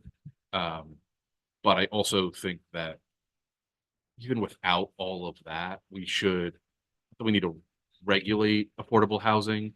But usually if you're going to have affordable housing, or you're going to do incentives, you need to put standards in there that say, you can't charge more than 80% of area median income, whatever it's going to be. And you require that it's going to be deed restricted and all of that kind of stuff to make sure that they do what they're supposed to do. Keep it affordable. So even though we are not proposing any standards around the term affordable housing, like we're not going to use it anywhere else in the core zoning code at the moment, Yeah. having a definition is not a bad thing. Yeah. Because when someone comes and says, I want to build affordable housing, okay, great. Right now, we don't have any incentives, but at some point, if we do, we can tie it to, and it may not be in the core zoning. That's the other reason to say this, because sometimes you want to have it's an agreement with the town. The town can then just be like, as long as it's affordable, then we can give you included in the tip district, whatever it is. Then that I'm just making it up, but you can, if the town's going to provide you some incentive to build affordable units, you need to have some standard to say, oh yeah, this is affordable, it's not. Because you don't want someone coming in and saying, yeah, it's gonna be 180% of the area median income. It's gonna be the limit. It's like, that's not. It's what they have. So that's why that's in there. So. Cool, yeah. That is it. I mean, happy to answer any questions. It's not fine. Well, I think we need more time on it, honestly. Yeah. So we're gonna try and tackle more of this next week as well as shoreline. We can, well, the meeting, the workshop is for sure. But if there's more to talk about here, I don't, no reason to not discuss it at that meeting. But I figure the question that I had, and it may be this point, like, here's what my recommendation is, happy to make any changes as you see fit, was the affordable housing issue. Because if we're gonna go with the no maximum number of units, then the affordable housing issue becomes a lot more simple. If we were gonna provide a maximum number, I'd want to put something in there that says, like, if you do an affordable housing development, then you can get the 2.5 times and spell out what it means for our code, so there's no confusion. But it seems like the direction we're going, it's that kind of definition. It's not. I don't know, I mean, I've said my opinion, I want to know how the rest of you feel, but I'm not comfortable with the idea that if we don't change things, someone could come to town and essentially be permitted and have no recourse for 100 units in a building in our downtown. I'm just not even close to it.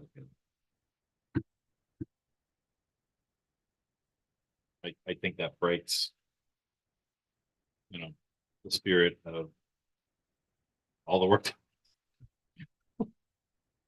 It's not represented in the comp plan at all. And I think the bulk standards are what most people think of, but we are having conversations about how many X number of units.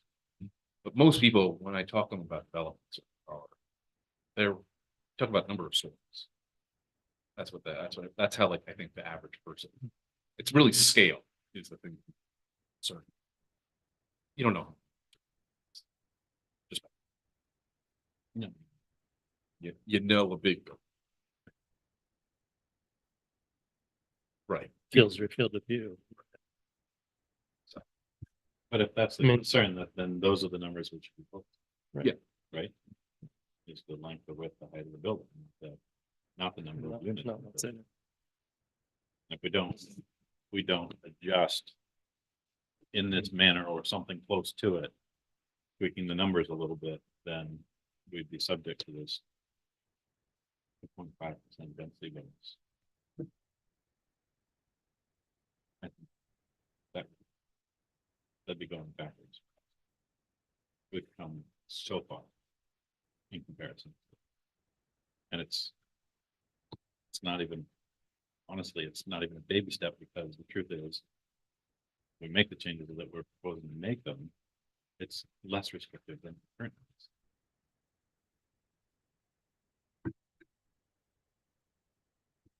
Yeah, those who were bothered by changes first time around, second time around, presumably would be less bothered by this. Yeah, I mean, I would think You so. know, it's- If we're able to explain it, Right. in a non-confusing Still- manner, which is difficult. Still change. It is change. But I think at the end of the day, LD 2003 has sort of pushed us in a direction that would make us slightly less restrictive than the core zone code currently is. And I don't know what the general public sentiment would be. I totally rely on you all for that. Especially because normally I would say, if you're gonna make changes to the zoning code, you should do, help workshop and work and, do a lot of outreach, figure out, like, are people gonna be generally cool with this? This is more, the only reason that I'm not saying we need to be doing more of that is because of, so, because there's July states 1st. kind of mandate. Yeah. So, Which Uh, isn't to say that public comment and there's hopefully those people who have Yeah. feelings come and share them. Yeah. And don't wait, get upset on June 20. yeah, and I want to hear from everybody. But they have to know, I mean, that's the trick is getting, out of people. Yeah. Just So, hear yeah, about it. allow-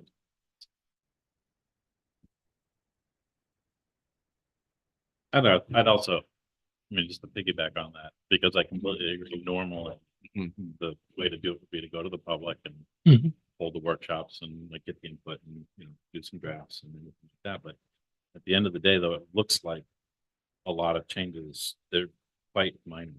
Mhm. They're not proposing any new actual standards. We're actually proposing to lessen the ones that we have.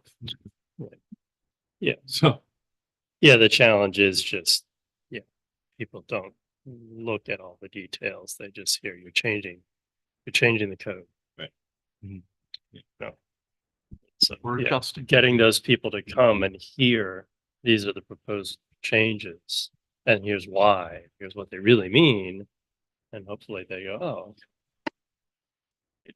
well, we'll have the two public hearings and I Right, think, that's the thing. I think having it at annual town meeting in person where we can do a presentation Mhm.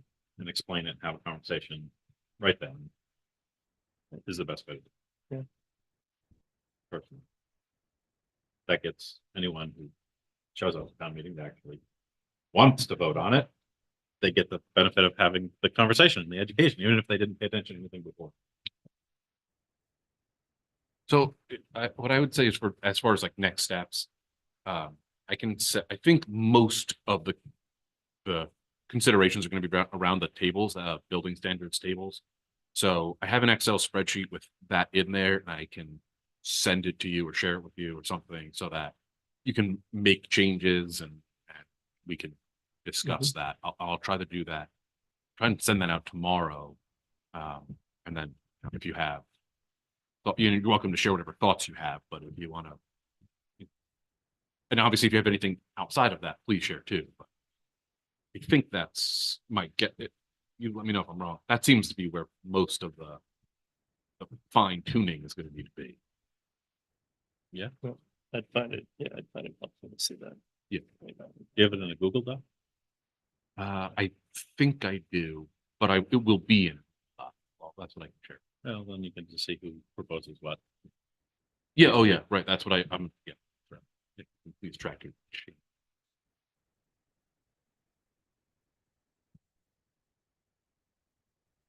All right. Thank you. Sorry that took so long. Yeah. Planner report. Anything else to report? Take any more. We're good to go. Any other public comment? Without objection, meeting adjourned. The time is 8:43. No objection, meeting adjourned. Thank you.